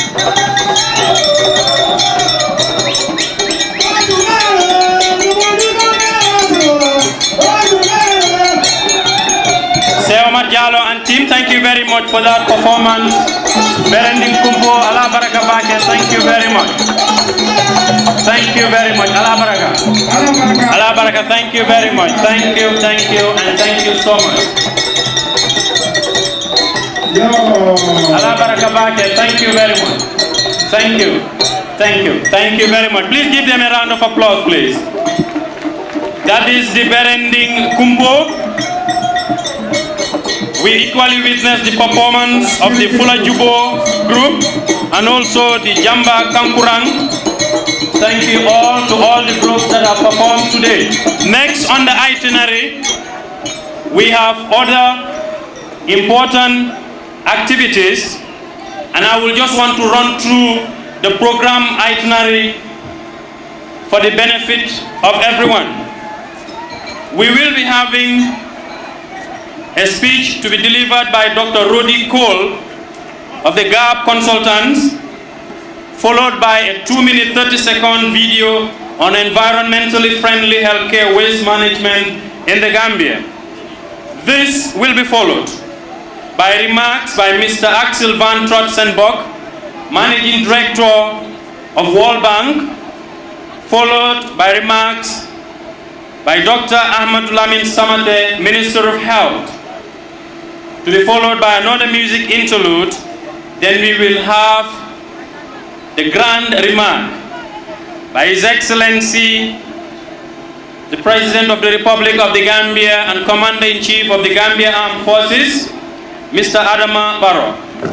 From there, we will have a guided tour of the Waste Management Building by Mr. Cherno Krubali, who is the General Manager for Krubali Construction Limited, and also the Ecosterile Microwave Technology Waste Processing explanation to be done by Mr. Romaric Kazarian and demonstration by Mr. Michael Vonk of the Ecosterile machine. Mr. Michael Vonk is from Belgium.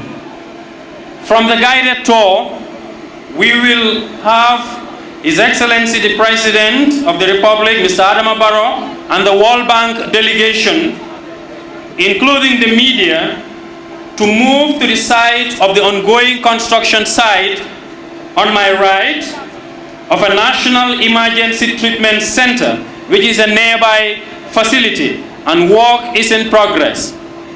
So it's a great deal of program. It's a program in grand style.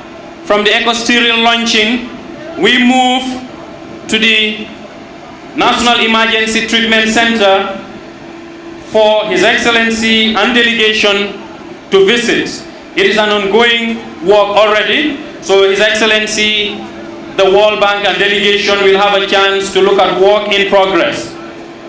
This will be led by a guided tour by Mr. Sirtaj Singh Badi, who is the country head, Sapor Palanji Middle East Limited Liability Company of the ongoing construction of the National Emergency Treatment Center, which has an intensive care unit, an emergency observation and treatment center.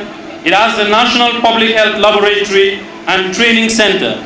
It also has a National Blood Transfusion Center, Diagnostic Imaging Center, and of course a conference center. Distinguished guests, ladies and gentlemen, the first of its kind, we are so proud to have this in motherland Gambia. So a congratulations to His Excellency the President, the Ministry of Health, the World Bank, and the entire people of this country. Let's give that a big round of applause, please. Now we have a speech by Dr. Rodi Cole from the GAP Consultants. Dr. Rodi Cole.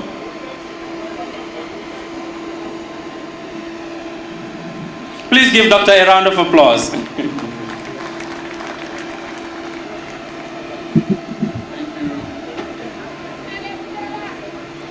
Your Excellency, President Adama Barrow, Minister of Health, Ahmadu Samate, other cabinet ministers, National Assembly members, regional governors, district chiefs, all protocols respectfully observed. My name is Rodi Cole, and I make this presentation on behalf of Joseph Sarr, my partner, and the rest of the GAP team who are well represented here today. I hope I also speak for Mr. Cherno Krubali, the contractor for the project. My mandate today is to, as it says in the program, to speak on the architectural design and construction of this project. I'm sure you'll agree with me that that is a bit of a difficult task in 5 minutes. So what I plan to do is perhaps highlight a few of the key features so that when you do the walk through the building, you might be able to identify some of those things. In the first instance, you may wonder why the building is set back so far from the main road. This, in fact, was not the original siting, but you will observe some high-level cables, some high-tension cables, high-voltage cables along the outer fence, NAWEC actually has a project which requires those cables, and the public safety and health required that the building is moved about 20 meters into the site. So for that reason, we had to come into the site by about 20 meters before to this current location. As you can imagine, Dr. Samater, the Minister of Health, was not very happy about losing 20 meters of his treasured site. In terms of the internal spaces within the building, the equipment has already been positioned. You'll notice that when you go in. The hall itself is about 300 square meters large.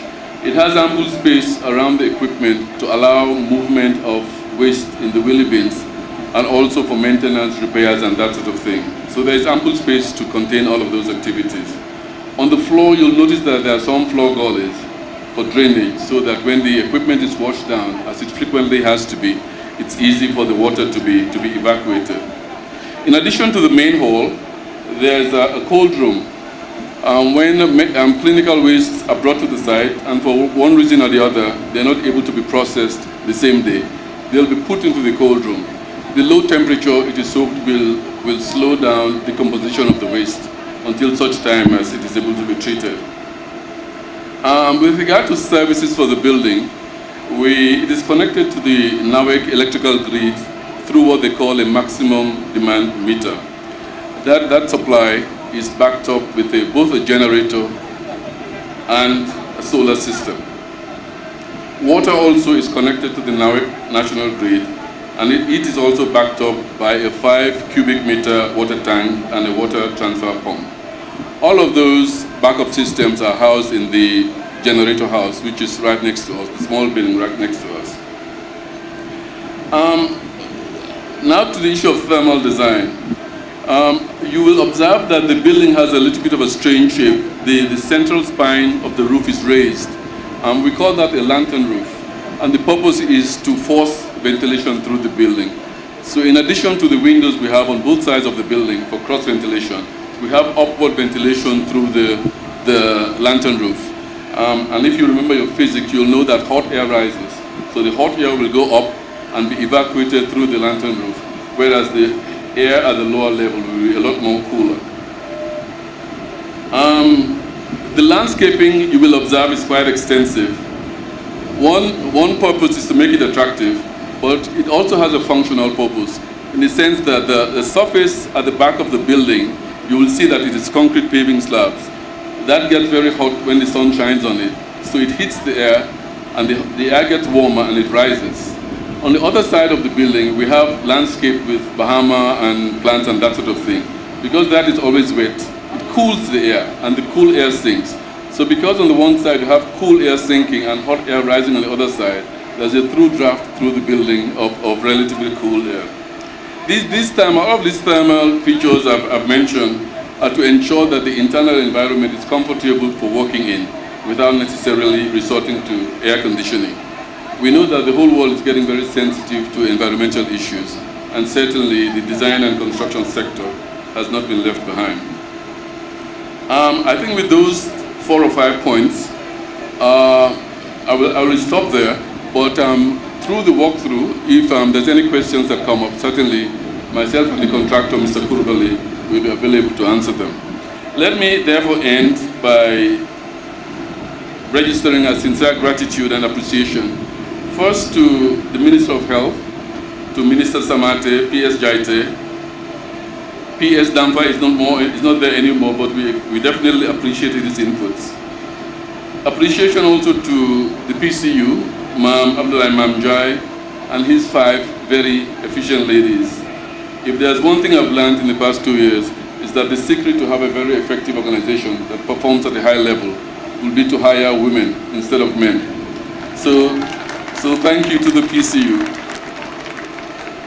We hope, Your Excellency, that we appreciate the Ministry of Health. They have consistently, over the past few years, giving major projects to local consultants.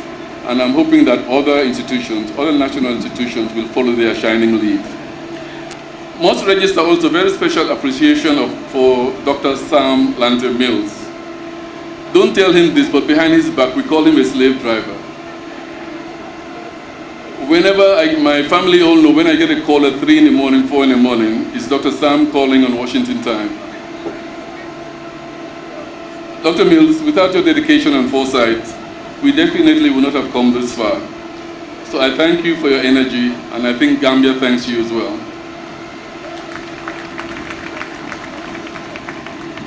If we did not have you, we would have to create you, I think. Last but not least, I want to thank Mr. Cherno Kurbali, who is sitting there with me. Thank him especially for the high level of energy he has injected into this project, especially over the past 4 weeks. I thank you all for your time.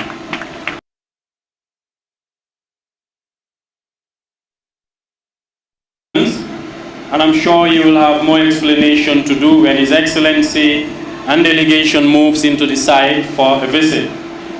Quickly now, I would wish to invite the Managing Director of World Bank, Mr. Axel Trott-Senbok, to deliver a remark. Please give him a big round of applause, please.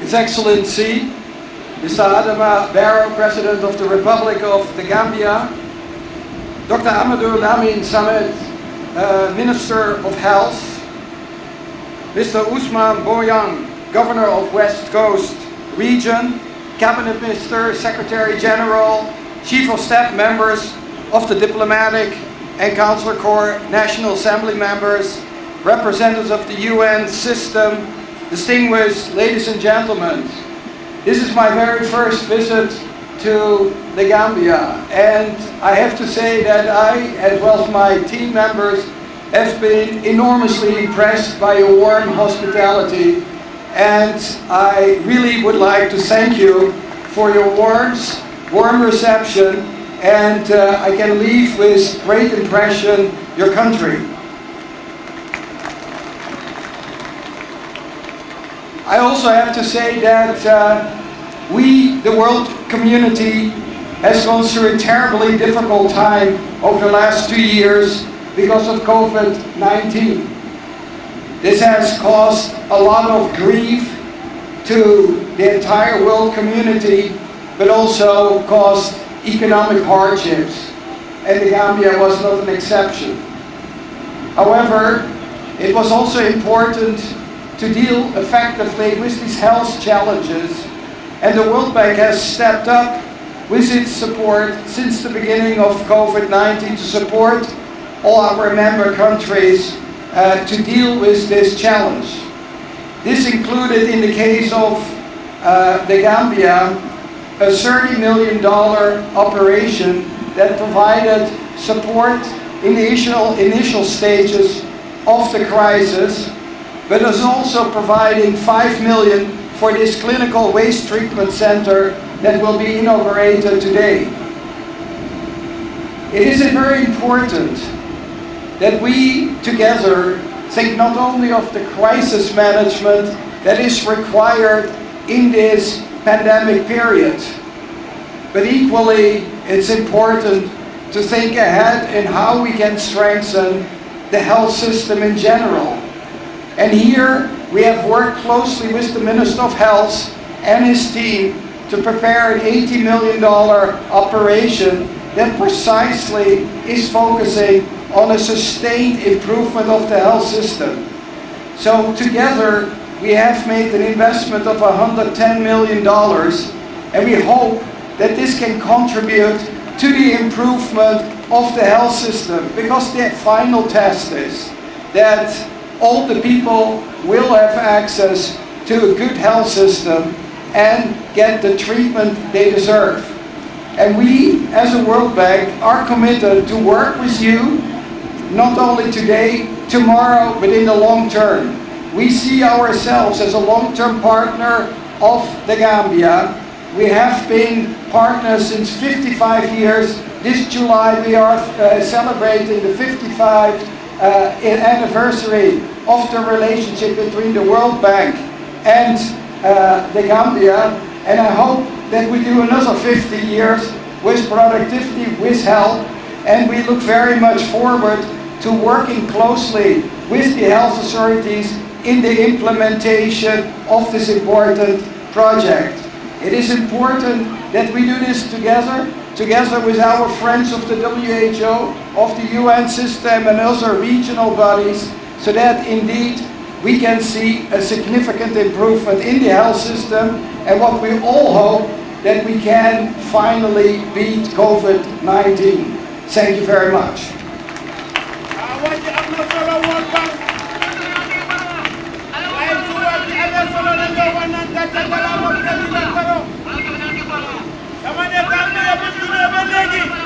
Project bi musuta am Gambia sa jamono la amé Gambia fi président Barrow togal ben nit kanam ko sa kanam ben nit prosale ilay ni fi yaga.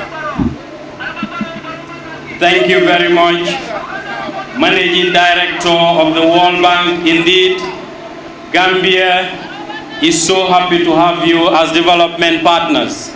So many projects, from this waste eco-sterile facility to the National Emergency Treatment Center to education, the list goes on and on and on. Please give him a round of applause once more for the support. Distinguished guests, ladies and gentlemen, the Honorable Minister of Health, Dr. Ahmadou Lamin Samate, I have the singular honor and pleasure to invite you to deliver a remark. Please give him a round of applause. I haven't heard that after more than half a century, we are having this. Please give him another round of applause. Thank you. Thank you very much, Mr. Jan. His Excellency, the President of the Republic of the Gambia, Mr. Adama Barrow, colleague cabinet ministers, the World Bank Managing Director, and his entire World Bank team, the National Assembly members here present, the Governor of the West Coast region and other governors here present, the Imam and Alcalo of Farato here present, other UN partners who are also present, other government functionaries, community leaders, the Foundation of Ahlul Baiti who are present here, ladies and gentlemen of the media, distinguished guests, ladies and gentlemen, it's a big honor for me to stand in front of you today to witness another milestone in the development of this country, but more so in the development of the health sector of the Gambia. Upon coming into office, His Excellency had vowed to make sure that the health sector of this country is second to none in our sub-region. And we have seen that that march has begun. The vision of His Excellency to strengthen the health sector comes into various strategies. One of them is to improve the governance system. We inherited very poor governance structures in the health sector. To ensure that there is efficiency, transparency, and accountability. And Your Excellency, we are happy to tell you that these goals of yours are being pursued with a lot of vigor, and probably that is why today we stand here in front of you to yet again inaugurate another milestone in the history of the health sector of this country. Your Excellency, distinguished guests, in addition to enhanced governance structures, your government's reform agenda in ensuring that there is a performance management system, we are happy to say that we have already started working with partners to ensure that people do perform when they are employed to work, and their performance is rewarded and the otherwise is also rewarded. We equally inherited dilapidated health infrastructure, obsolete equipment, and one of the strategies is to ensure that we improve the access to quality healthcare services by building more health infrastructure. And this has also begun. New hospitals are being built. I'm sure Your Excellency will mention the structure that is being built just behind this tent, which is a big edifice and a big plus to the for the people of this country. More equipment have been bought. The partners and government together have already spent over $500 million on life-saving medical equipment, thanks to the leadership of His Excellency and partners like the World Bank and the UN system. A lot of resources are being spent on capacity building as well, training of medical doctors, training of public health officials, training of nurses and other health officials to ensure that the quality of care that is received by the people of this country is standard. Your Excellency, this edifice where you are going to inaugurate today, I think it's a big plus for this country. And we are very thankful, because without the focused leadership, without the leadership that cares about the people, without the leadership that cares about the development of each country, without the leadership that is sensitive to the plight of the country, we wouldn't have been standing here today to inaugurate such. We cannot certainly have meaningful development when we are unable to handle waste generated in the country, especially clinical waste. So this is a big plus for the country. Your Excellency, I wouldn't go further. I am overjoyed today. I'm just going to use the opportunity to thank you for your leadership and for giving us the opportunity to actually participate in these milestone activities of this country that your government is spearheading. We want to thank the World Bank team for their immense partnership and all the resources they are providing for COVID-19 support.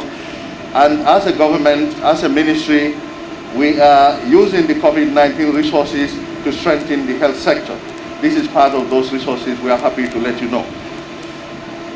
We want to thank the Minister of Health, the Permanent Secretary, the PCU, the Deputy Permanent Secretary, and all of them, the two Permanent Secretaries who have been running in and out to ensure that this happens today, and the entire team, the PCU team, the Public Health Director, Dr. Manjang, and his team.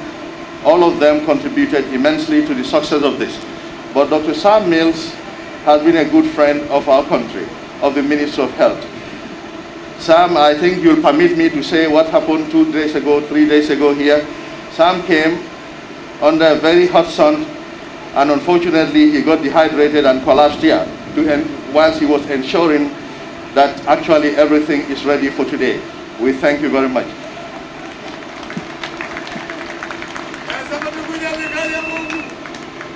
Once again, we wish to thank you immensely for your kind attention. Thank you.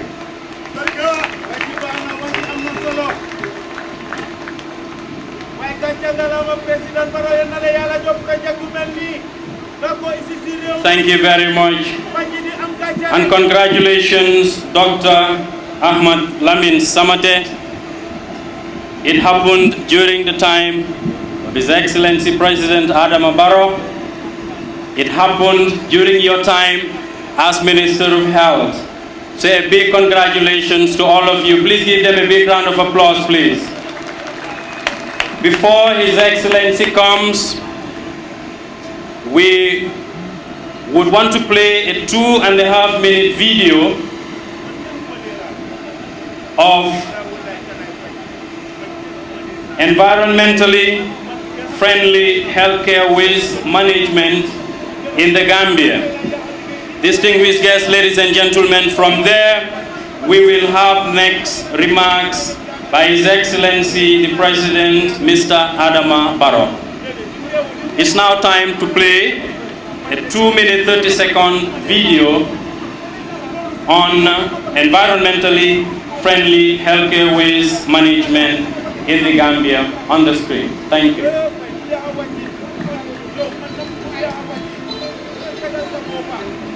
For many years, clinical waste management has been a nightmare for the Gambia. Stockpiles of clinical waste are gathered around it.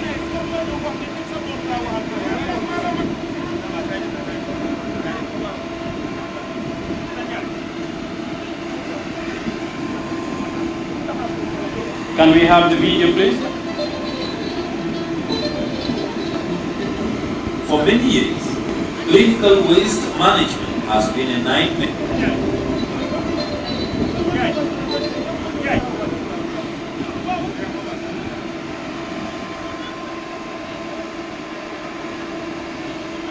Mr. DJ, do you have the video, please?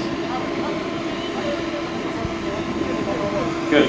Let's have the 2-minute 30-second video on environmentally friendly healthcare waste management in the Gambia. Thank you very much. For many years, clinical waste management has been a nightmare for the Gambia. Stockpiles of clinical waste are gathered around various hospitals and clinics across the country undisposed. Today, what His Excellency is inaugurating is the Clinical Waste Management Center, the first of its kind in the history of this country, and many other neighboring countries don't even have such facilities. Now, so we have two plants, the Ecostili plants. The smaller one is located at the Edward Francis Moore Teaching Hospital, that's the Ecostili 75. The bigger one is located at the Fanato, where we are His Excellency inaugurating today, the Ecostili 250. Now, these use modern waste management technology. They use a microwave system that going to microwave whatever is put into them and then sterilize them and make them not dangerous for the human beings. And then the residue will be discarded or used for other things. We also have refrigerated waste trucks. Before now, hospital waste are collected in our trucks. We also have other partners like the councils, the various councils, City Council, Canifin Municipality, the Kaba Council, and all the other councils working closely with us. So we follow our partnership and we are able to work with any other partners in this country. Prior to COVID-19 pandemic in March 2020, healthcare waste management was virtually non-existent in Gambia. From Banjul to Brikama, healthcare waste was burned in the open, and this led to the release of harmful air pollutants. These air pollutants can cause cancer and have other adverse health effects. The World Bank financed COVID-19 projects has invested over $5 billion in establishing environmentally friendly healthcare waste management system in the country. Additionally, the Ministry of Health is expecting 40 more of these modern incinerators. These will be installed in the rural regions, in the health centers, and the hospitals to allow treatment of waste on site. The government of the Gambia and the World Bank partnering for a better healthcare system in the Gambia. That is the end of that video. Thank you very much. I think that video gives you a clear insight. Even if you haven't gone inside the facility, now you definitely know what you expect. It is a state-of-the-art eco-sterile machine housed inside this big facility, but of course, it also has one at the Edward Francis Small Teaching Hospital. Distinguished guests, ladies and gentlemen, it is now my singular honor and pleasure to invite His Excellency President of the Republic of the Gambia, Mr. Adama Barrow, to deliver a remark. Please give him a round of applause, please.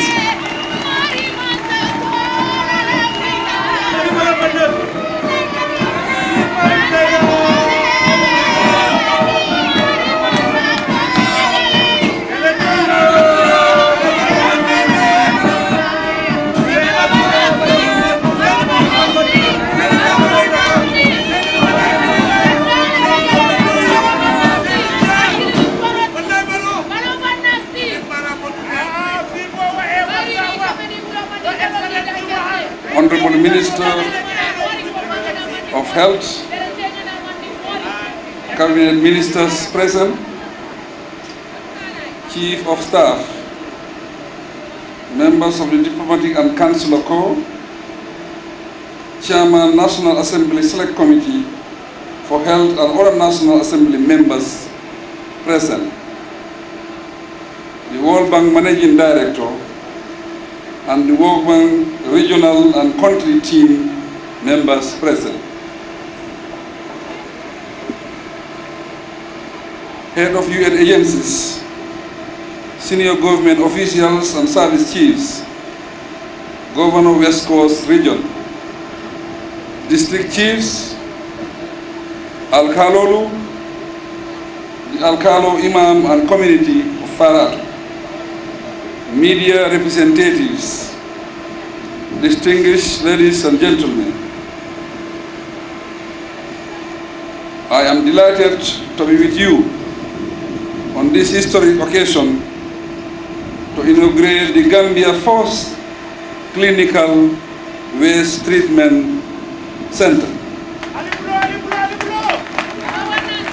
This is a spectacular event, noting that it comprises the commissioning of the EcoSteril 250 waste treatment plant in Farato and the EcoSteril 75 plant at the Edward Francis Small Teaching Hospital. The project is one of several important projects funded by the World Bank within the health sector. Today's program marks a prominent milestone in the healthcare delivery system of our beloved country, and it highlights the fruitful relationship between my government and the World Bank.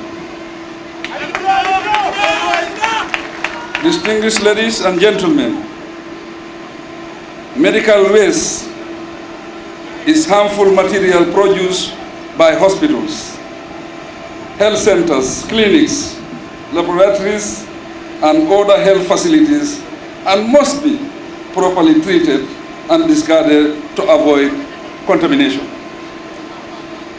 As health experts know very well, burning medical waste releases harmful substances that can cause health problems.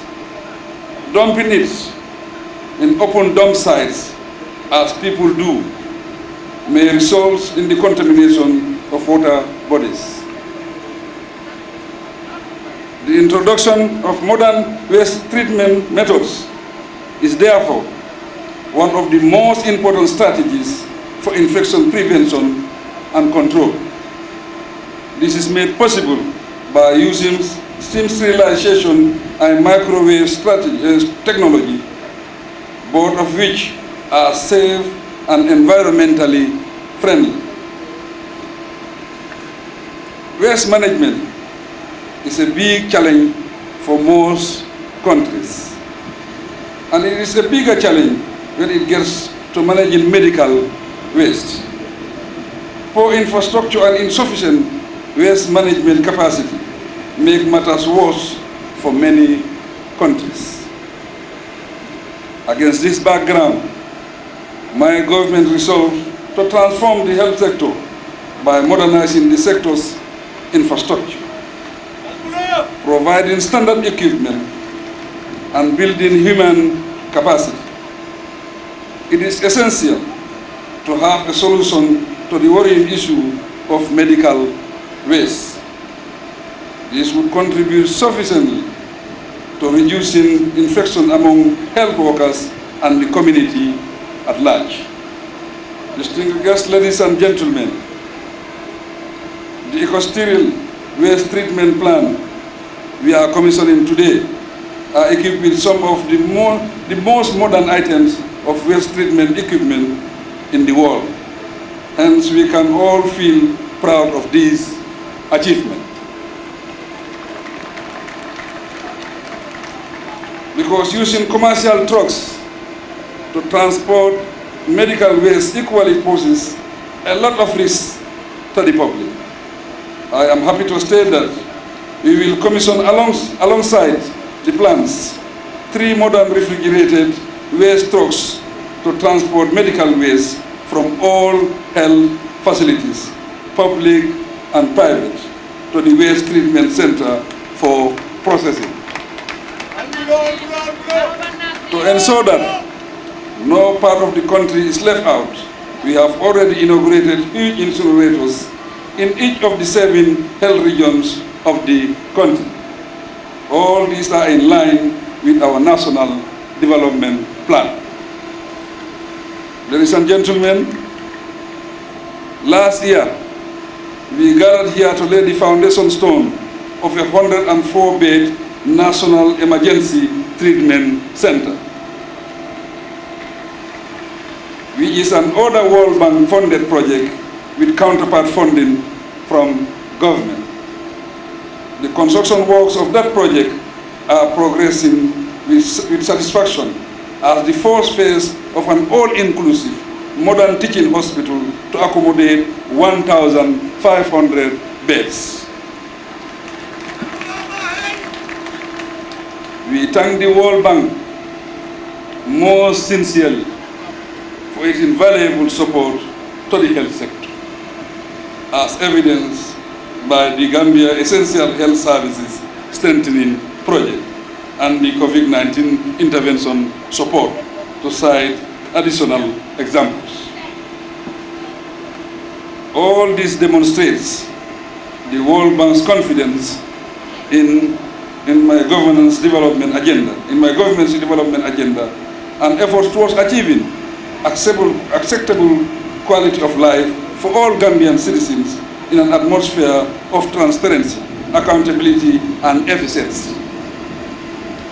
It is a partnership we cherish and we continue to nurture. Distinguished ladies and gentlemen, to express our deep appreciation, I thank all the members of the World Bank team, the Ministry of Finance, the Ministry of Health, and all those who contributed to the success of this project. With this brief statement, I formally declare the new modern clinical waste treatment center officially open. I thank you.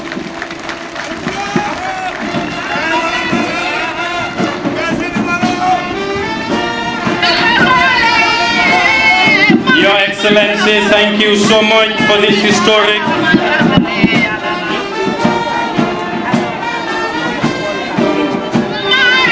Thank you, Your Excellency, for this brilliant and historic speech. The World Bank, you have a surprise from His Excellency the President. And I will take this opportunity to call on His Excellency the President to please hand over this important surprise to the World Bank Managing Director, please. A gift from His Excellency the President to the World Bank. Please give them a round of applause, please. A symbolic occasion today. Thank you so much, Your Excellency, for recognizing the efforts and work of the World Bank. But now it is time for a guided tour of the waste management building by Mr. Cherno Krubali, General Manager, Krubali Construction and Eco-Serial Microwave Technology Waste Plant Processing, to be led by the GM, Mr. Krubali himself. Your Excellency, delegation from World Bank, I announce that the processing of this important moment starts right now, please. A guided tour of the facility led by the General Manager, Mr. Krubali. Your Excellency and World Bank delegation, now remain seated, the rest of delegation. It is time for His Excellency the President and the World Bank delegates and the ministers to join His Excellency the President. Then the rest could have a chance to go. It's a small space inside to cater for everybody. So now we would want to invite His Excellency the President and members of his cabinet and entourage, plus delegation from World Bank, to join His Excellency the President inside. From there, His Excellency will now proceed to the ongoing construction site. Members of the media, you are also invited inside to take your footages. Thank you very much. It is limited space inside, so please allow members of the cabinet and the delegation from World Bank to start first, then the rest can follow. Thank you so much.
lambola jiber la wada wada hansa ka tan la ko ay avec TV lam timo minna nin temmenna mba dingrami to wala kada ade inauguration ni damen ko minister of health wala nyaton kaya ate adam baro la nyaton kaya kam nin kede fene de mi yalon ko watta me don timo mine foundation la jang ka tan ko programa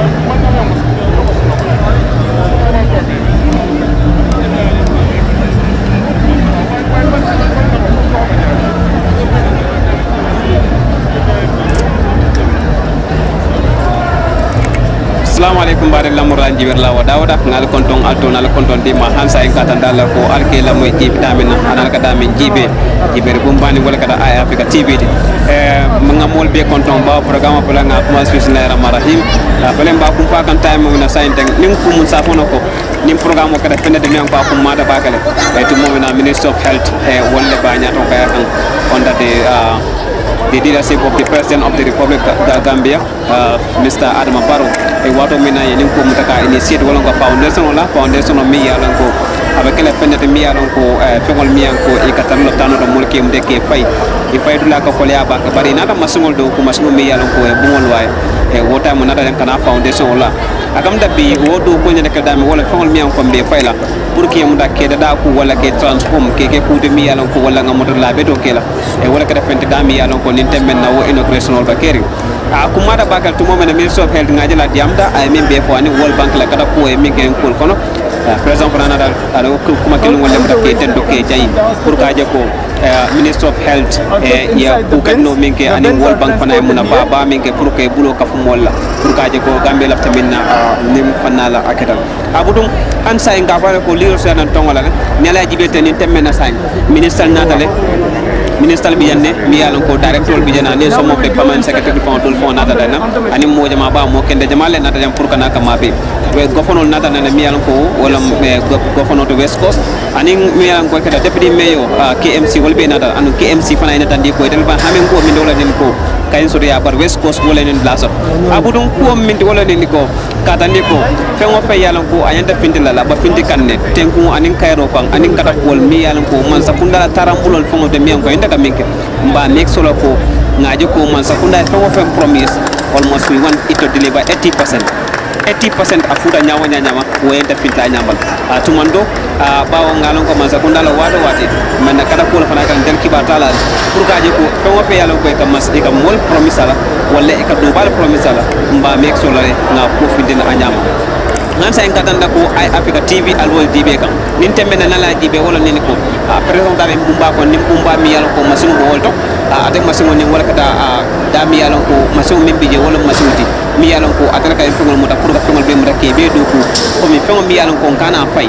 bari fengol mi yalo ko bod loptano ko le ana tan ko mba fay lo because ma ba kam min wosi wala ni ko ila ma fengol lo wala bennawol lo wala katol mi yalo ko ka bod loptano ko pour ka je ko ikana fay mba min kala nyaadi se mu tangé da wo dara ron pelo nyaadi wala ni ko pour ka masud la mi yalo ko ba transform la wala ka dara nyami yalo ko sinin saman se yusno aba kala fe mo pendi masol bina o pendi la nga jele video ko no mi yalo ko mil be pendi da abe ko matal mi yalo ko fenno men ko say tumando ning ala sonta iba e fenyama babi jeto mi yalo ko nge fayle sainte ne fayla no ko min labta ke fay nyam fay la fo mena kala problème moto modol bulo ko because dol ka jel ko ni yolo ko to mo bala e kam de ka fay nyami ngi ni yela ma ni kuramba mareto den aka kole abaga tumando maris na kuran sandol bara ngame say onda di leadership of President Adama Barrow to moment I go muta foundation la some few years ago safuno ko sai ningu asani kliya dal fa pareta o foundation wala ta wo wato kono so bi affiliate inaugurate adulani sai alhamdulillah sai safuno ko binna ta wota ko muta ka inaugurate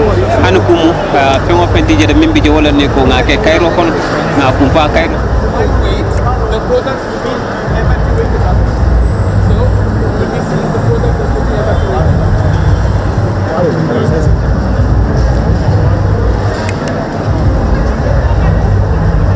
Mazakunda under leadership Adam Barrow Mazakunda la batikala ya tika di Minister of Health ba World Bank le ko ni mutaka afford wala na Mazakunda e World Bank tendu ye jayi ani gofanol mi an ko ani minister min be nata momo nata jande be World Bank le be tendu ya jayi e kada punni ma min be ke pour ka je ko gambe Mazakunda la ta fengol dol la mi an ko Mazakunda ma ta man wala man so do buno so do pour ka ke bare nata min ka wala buri World Bank e bulom be ka punyo kan ka je ko ila tamin hana tan ko ita ko di ma di le bare wala fente mi an ko projet ya be so vice fo ñamin ay tabande ñamin e baaje la wol labta so a beedala bakale pour kaje ko nin temmenna président du kono tole mo be badal badu kam pour kaje ko na finde bana tubando pour tanin kuudol sake wo sabeti anol so putung alhamdulillah nin kumu mba jibel at least mo kirin kilol mi yalon ko fana ni se diamuno mbole fana tira because nim modul kacadal e min tan nim wolol nim ko pour kaje ko fenko ni ta programme on tara nyami ba niaji be tembe na fana nil be mu compagnie ni nam molet mi yalon ko be ba line ni pour ka président bo président findi nam to mando nim président findi nam bande baja at least then ina sa ñoo kontorno gofonol bi janne mi yalon ko a telephone e président dia because jankata la tunno kante mi yalon ko atelom ntabuni ko ba atelom président diati budung alkalo fana jele mi ko le pasora kele minna sate kono e ka wada farato abudung nil be kumada bakale min be ko tan na fulo wala ko ka ban ko do ko nyami yalon ko mbe ba sulare minna because gambe ta nyato wala gambe be sula nin di bala meno ka kedam mare ko non fente mi yalon ko kana kumada o be dal watu watu ana man sakunda fana be kele min di wala nin ko kama sakunda put in the right way wala ngo ka tax la man sakunda kam fengo fe yalon ko campagne ko no ya mol mude mol fenke minna ni la hidi minna ana tan no amanke 100% but 80% mbala fela banko di ngol yalon ko man sakunda kan la hidi fengo fenna o do lo fela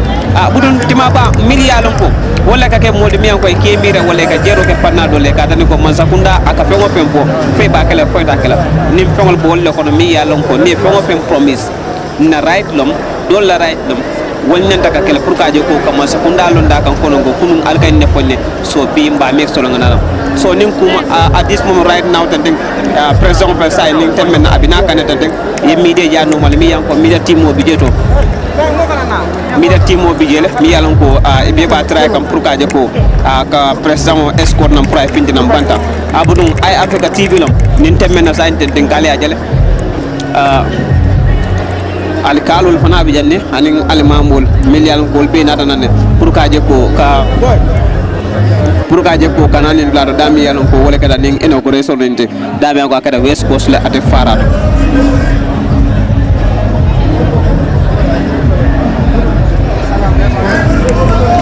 ansa lamur la dibe la dawda wala kada lad dami ko ka pale ko nin temmena de agara nya ko nyanya mo de farata lom dami yalon ko nada inauguration ni na ada inauguration ni akumada bakale because it's all part of the development of this country because Gambia basula ni principal this is what you want and ngala to ngofena at least nara be man keno 100% bare la almost no 80% the development pour Gambia. This is our aims, this is our ambition, so we will try by all means kaje ko lafta fengo fenna ayke anyama atumando ni kumatal nyaaji be ni semen science joni sul bi jana mi yalan ko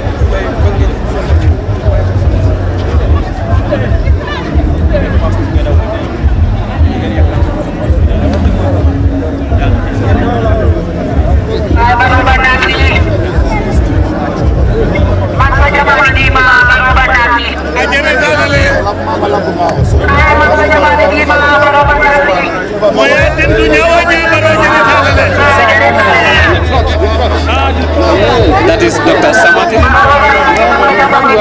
Mr. Sanya. I'm good, very good. Mr. Sanya, how are you?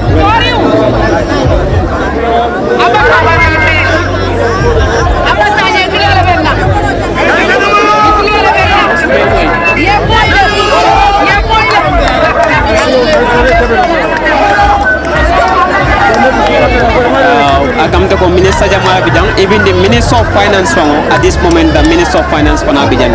So it's all over Minister Jamal not at this moment right now. The Minister of Local Government and Land, the Minister of Finance, the Minister of Health, and then some of the stakeholders also nata.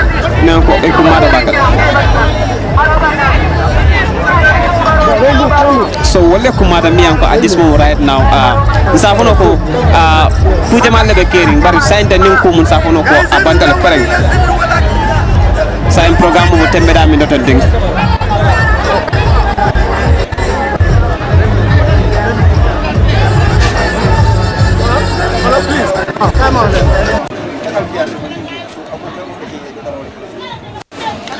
président fala bi dakan nin tembenna niaje aba timo lead kan damian ko minister bano minister of finance, minister of health sainteng anim gofonol ba nyo bala mi yalon ko abita kan pour kaje ko kadlal tandala bawo lawd la ni e marilom nin ko mun safono gofono Ousmane Bojang wole ba nyaton kaya kan bos abola tunno kan nyaaji be mol natale ma beta pour kaje ko ka sedendir ko kula ko mi yalon ko wati tambeta non to momine foundation la pour ka berola ka tandi ko ninom fente mi yalon ko west ko ning anin ku jamal ba pour keke nin temben nin dinkrato wala kada fende mi ko akum matal akamta ko bi na ke lundulu mi yalon ko mol na da try by all means pour kaje ko dulani na bango ka mol fra seden kata ko wodula nga wala foundation la saying afel saying abantale nin ku mun safuno ko nim bumba matal mol min na da mol siada bakale mi yalon ko mojama ba wala ma beta jang ko mi ngam fa minister de ma bal nata ngam safuno cabinet be mana almost 3/4 of the cabinet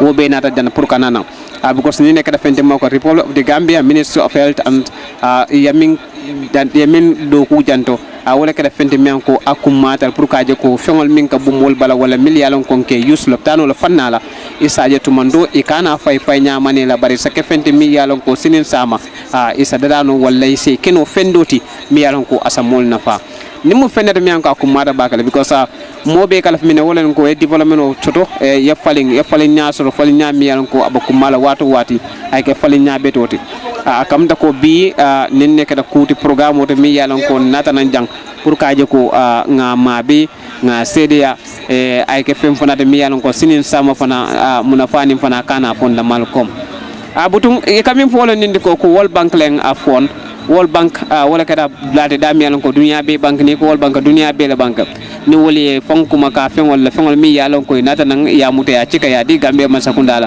wala ka di Minister of Health ka tande ko pour e fan na fala amange kunkil na fati ngame ni project sifal ba kumala banko kam bakal pour kaje ko development of star nyami niaji be Minister of Finance atefana bi nyane damian ko tumando asake afana akatambita nala bundala because World Bank la funding nintakel no tentin dama manna nim finance la fanala local government and land nim fana fene mi anko ya ke dingral le kan kenol mi yaran ko molo kenol tandila ngame Minister of Local Government fana participate ko to gofono mi yalan ko anin temmena atefana bi janne tumando atefana kada molti mi yalan ko akada la because ka folo ko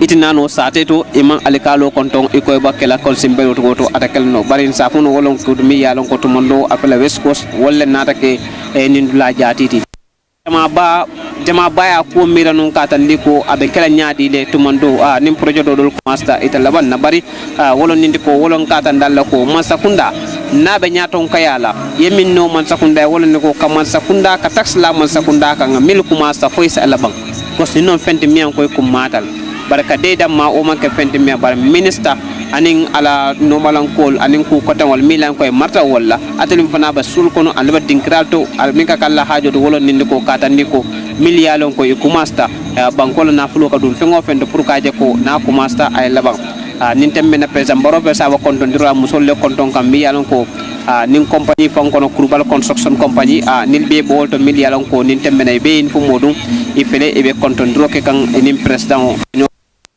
Dr. Lamin Samate nin temmene wala ba nyaton kaya kam pour katan dala ko nin no molti kam moltan dala because nin be Minister of Health la e territoriality nin ko musafo ala fannalom ninti because nin temmene sainteng president Baro anin Samate ba kontondiro ke ne ngamato bondo jani ba fred la do fanato because dum fener mi yalon ko nim masingolu prier do ku masingol nin tatano lori fongay barke ke bunkon bungu nim fana inata compagnie nin inata min tom bon pour ko ko diala pour ka do ko ke anyama itel lafta nyami ngolo nin ko ko afole ko Kurubal construction meno inata contrat ko di wala wala kata moti contrat ko ni nyaton kaya budun Samate fana fele o temmoto hansa anim person hansa en safuno ko nin temmena be labanula fanalto wolon kuude ka liro sernan tan wala nin temmena Samate fele sain anim gofono anim oda minister sol pour kaje ko iba fengo fenke kan wala nin ko kam moltandi anin ka dinkral tande dinkral miyanko wollon lalde damiyan ko ko mata bakale because yedo ko minna wala kada fente mi yalon ko ye do ko de minna wala fente fengo miyanko mingana ko mata aburi nin ko mala fanna bende amanya nakala fem fanata mi yalon ko ka fo kam masin kenso da mamuta kam masin ka lo da ma bari be kala fendete mi an ko be gana kuma la pour kam tan nge lo min kam wala nge dalilo min to wala ni ko ka use bete kala wala ka care bete kala mi an ko abakuma la Gambia ngamira these are some of the development mi an ko at fuda nyawanya nin temmenna nin don kedal bari mba try like by all means nga fale ne ko min sagana kuma a bede a nyama wala nindi ko man sakunda ka tambatara mbulla bulo mi yalon ko sinin sama an sam fo na fano hani mamarngol sa na fano ni mu felnet mi ko kuma tam nin temmena ibe damin to tende wala ka la dami yalon ko be ngajele ate image ko mi yalon ko ibe dinkra min tandi compressor wala ka project director to momin na afana ba tandi compressor ka tandi ko nillon lalto mi yalon ko nyande ke ketantin wala neke dun no contentin ibaya gana kumala bakala mulsa understand ka long mune famu ning ala tarambulo munete ane mune famal men manati pour kam de ka do ku ka lo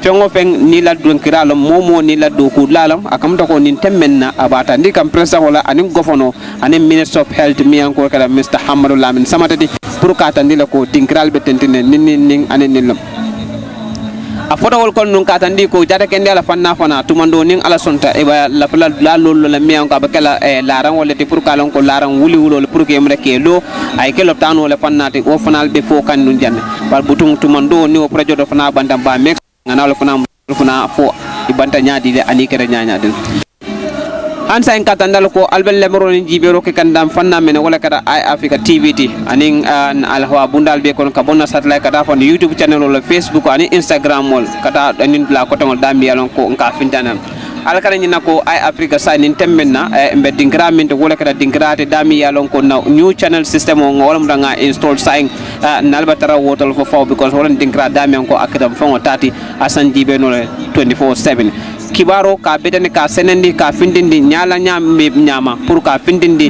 nyala tungo be nyama yaja ay sene ay koyla e kana futandima ay Africa TV nin tembenan sa pale ko na ala hawa satellite abatama kan ko min lafta nyami butu ngata ndalla ko abol nyam alta liberal kola ndelta kelno ko lafta ka findin nyami bare jinin liberal moflo nin ka fro non to mondom lafta min na obakal non butung adabi programme on hansaing nalka jibe image to president baro hansaing aning mano ba diam kam mi yalon ko la kar projet dal kata niko no fenna mi ko minga na ko mada ka tandindiro hansaing tamanta ma on tandindiro ka londo di nyola ba ay do ko na fanna ninto butung ngalon ko ninta folo no wol banko ma tumo mi la na fulo e wol muta yadu nin ko pour ka je ko nim fana mo yel fana sula ko di ila tarambulu ken dolom pour ka je ko ka kodo bondi kam da ka do ni man sakunda la fanna do da men ko ministry of health nin ko mada bakale pour je ko tarambulo laftal nyamin at least wala nan kale ko hani man sakunda man fengo fenkeno bare man sakunda nyanta min kala man sakunda la wala nindi ko almost 80% man sakunda ka kumol fintini wala ka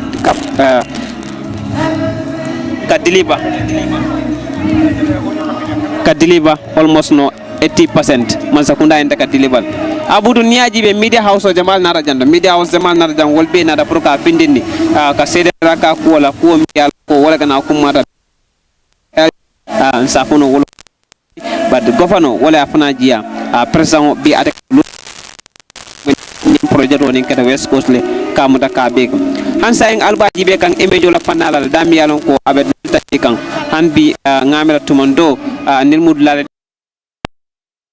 ingral mi yalon ko wala nyanda ka do ku pour kajam avel sa nin temmena tan din ko renke president fala hansa bo nata damin do wala keta la damin ko mi ni ka anem mi yalon ko ya kenya dile ka anem projet do nin tara buldi malla wo safirol findi kan nin kum hansa mano ba espen kan espen nyami yalon ko pour ka fahamde nin kum londo la kenya la wote katande ko mommo ne din kralom ko inada nyaawo nyama tumando ratio wal ba fole ko na ko rabatenten akam to bi atalo ko ratio to fanala pour kam daka explain president baroy ani wol bank la director mi anko wala ba gambia la fanna do ani keta construction company nin lon fente mi anko ko mada bakala at this moment right now the katandal Africa TV lon ka finde al hawa kono ka senendi Facebook YouTube ani na channel to mal ko tanka nin temben na wala nin ko ka finde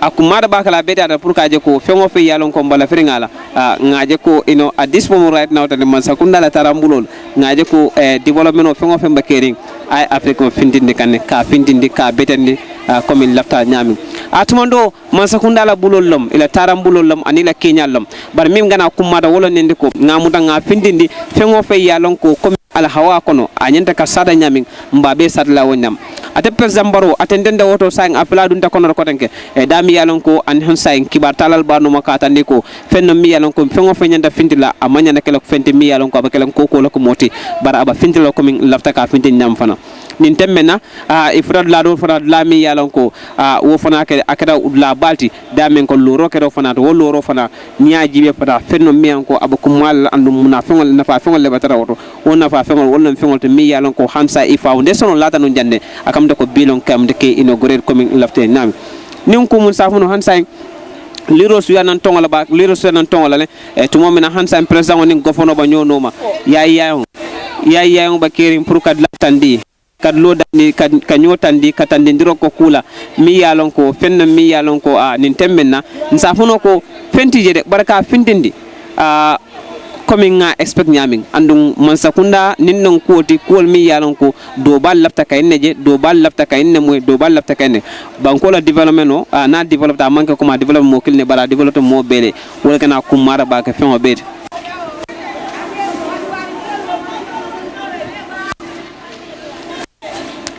tumo mina gofono atel ba nyaton kaya kan minister of health Muhammad Lamin Samate atefuna bijele damian ko ani minister of finance kata local government minister because nil be minister de mi yalan ko ibe kata molti mi yalan ko nim ko mun safone be bultete duntal pour kaje ko dun kiraye soto wala kodo la fanna la mi yalan ko to momina World Bank sa donation o keno through minister of finance la anin ku kotongol anin ku kotongom hansa e kata ndalla ko ate inauguration ni nom dami yalan ko safono ko million jama woldun tanin dur lonko yake faralto loro kada faralto anin ku kotangol mi yalon ko e fengol mi yalon ko e ka findi loptano kono wala loptano ka do ko ke minen ministre ni doctorol ka do ko ke nen fengo minna wala ke fenti mi anko akumada bakar pour e kana fay bar ise transform ke fenti fengo mi anko abakumala sinin sama nsamuna falno hansay kata lako ninkumu hansaing liro ser nan tongolale bari memu president ba taman kan nan hansaing pour kaje ko anin kibal tarale tan nyo bala ko la mi jalan ko ibala fla pour ke moy wala ke fintindi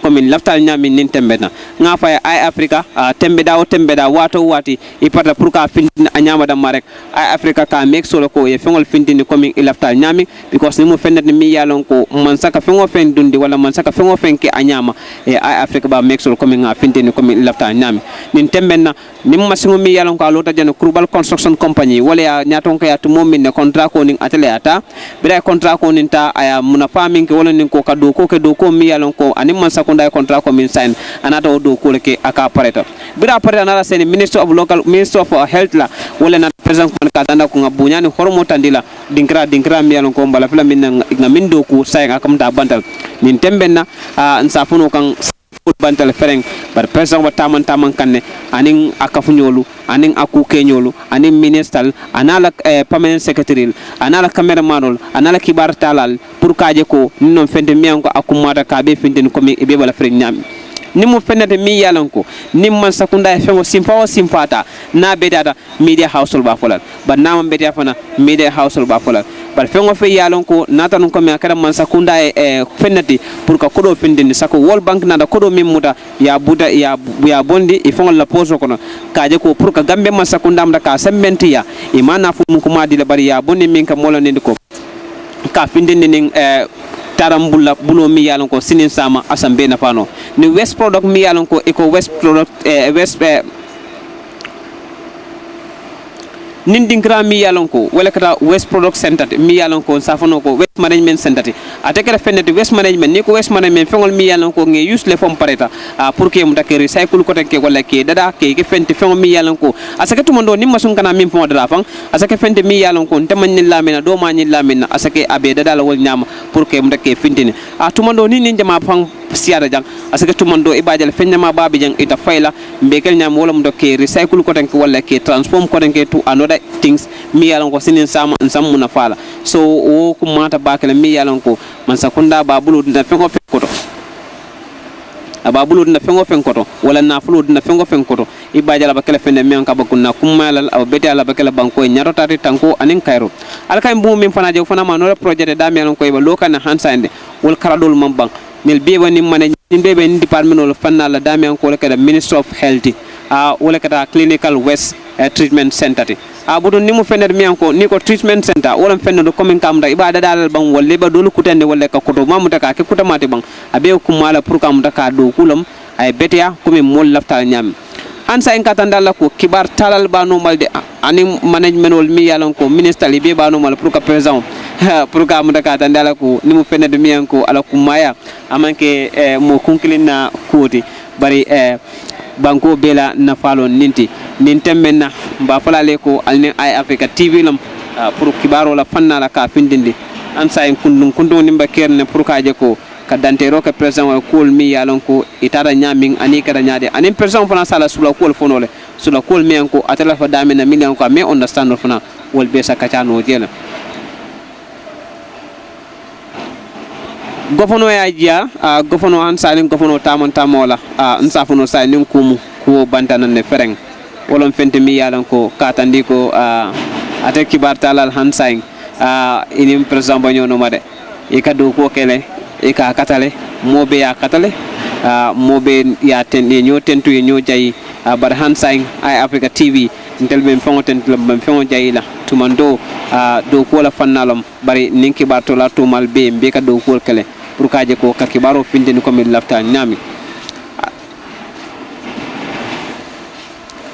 lamor lan jibelo dawda mba fulala ko ala baraka bake to momina alba ay Africa TV fe pour kaje ko ka jibero kale al hawa kono ka findindala ko mi lafta nyami nim fana kum matala ate Republic of the Gambia ako Ministry of Health Clinical West Treatment Center akamta nimu fende mi yalan ko safono ko ku betema balam ku forum balam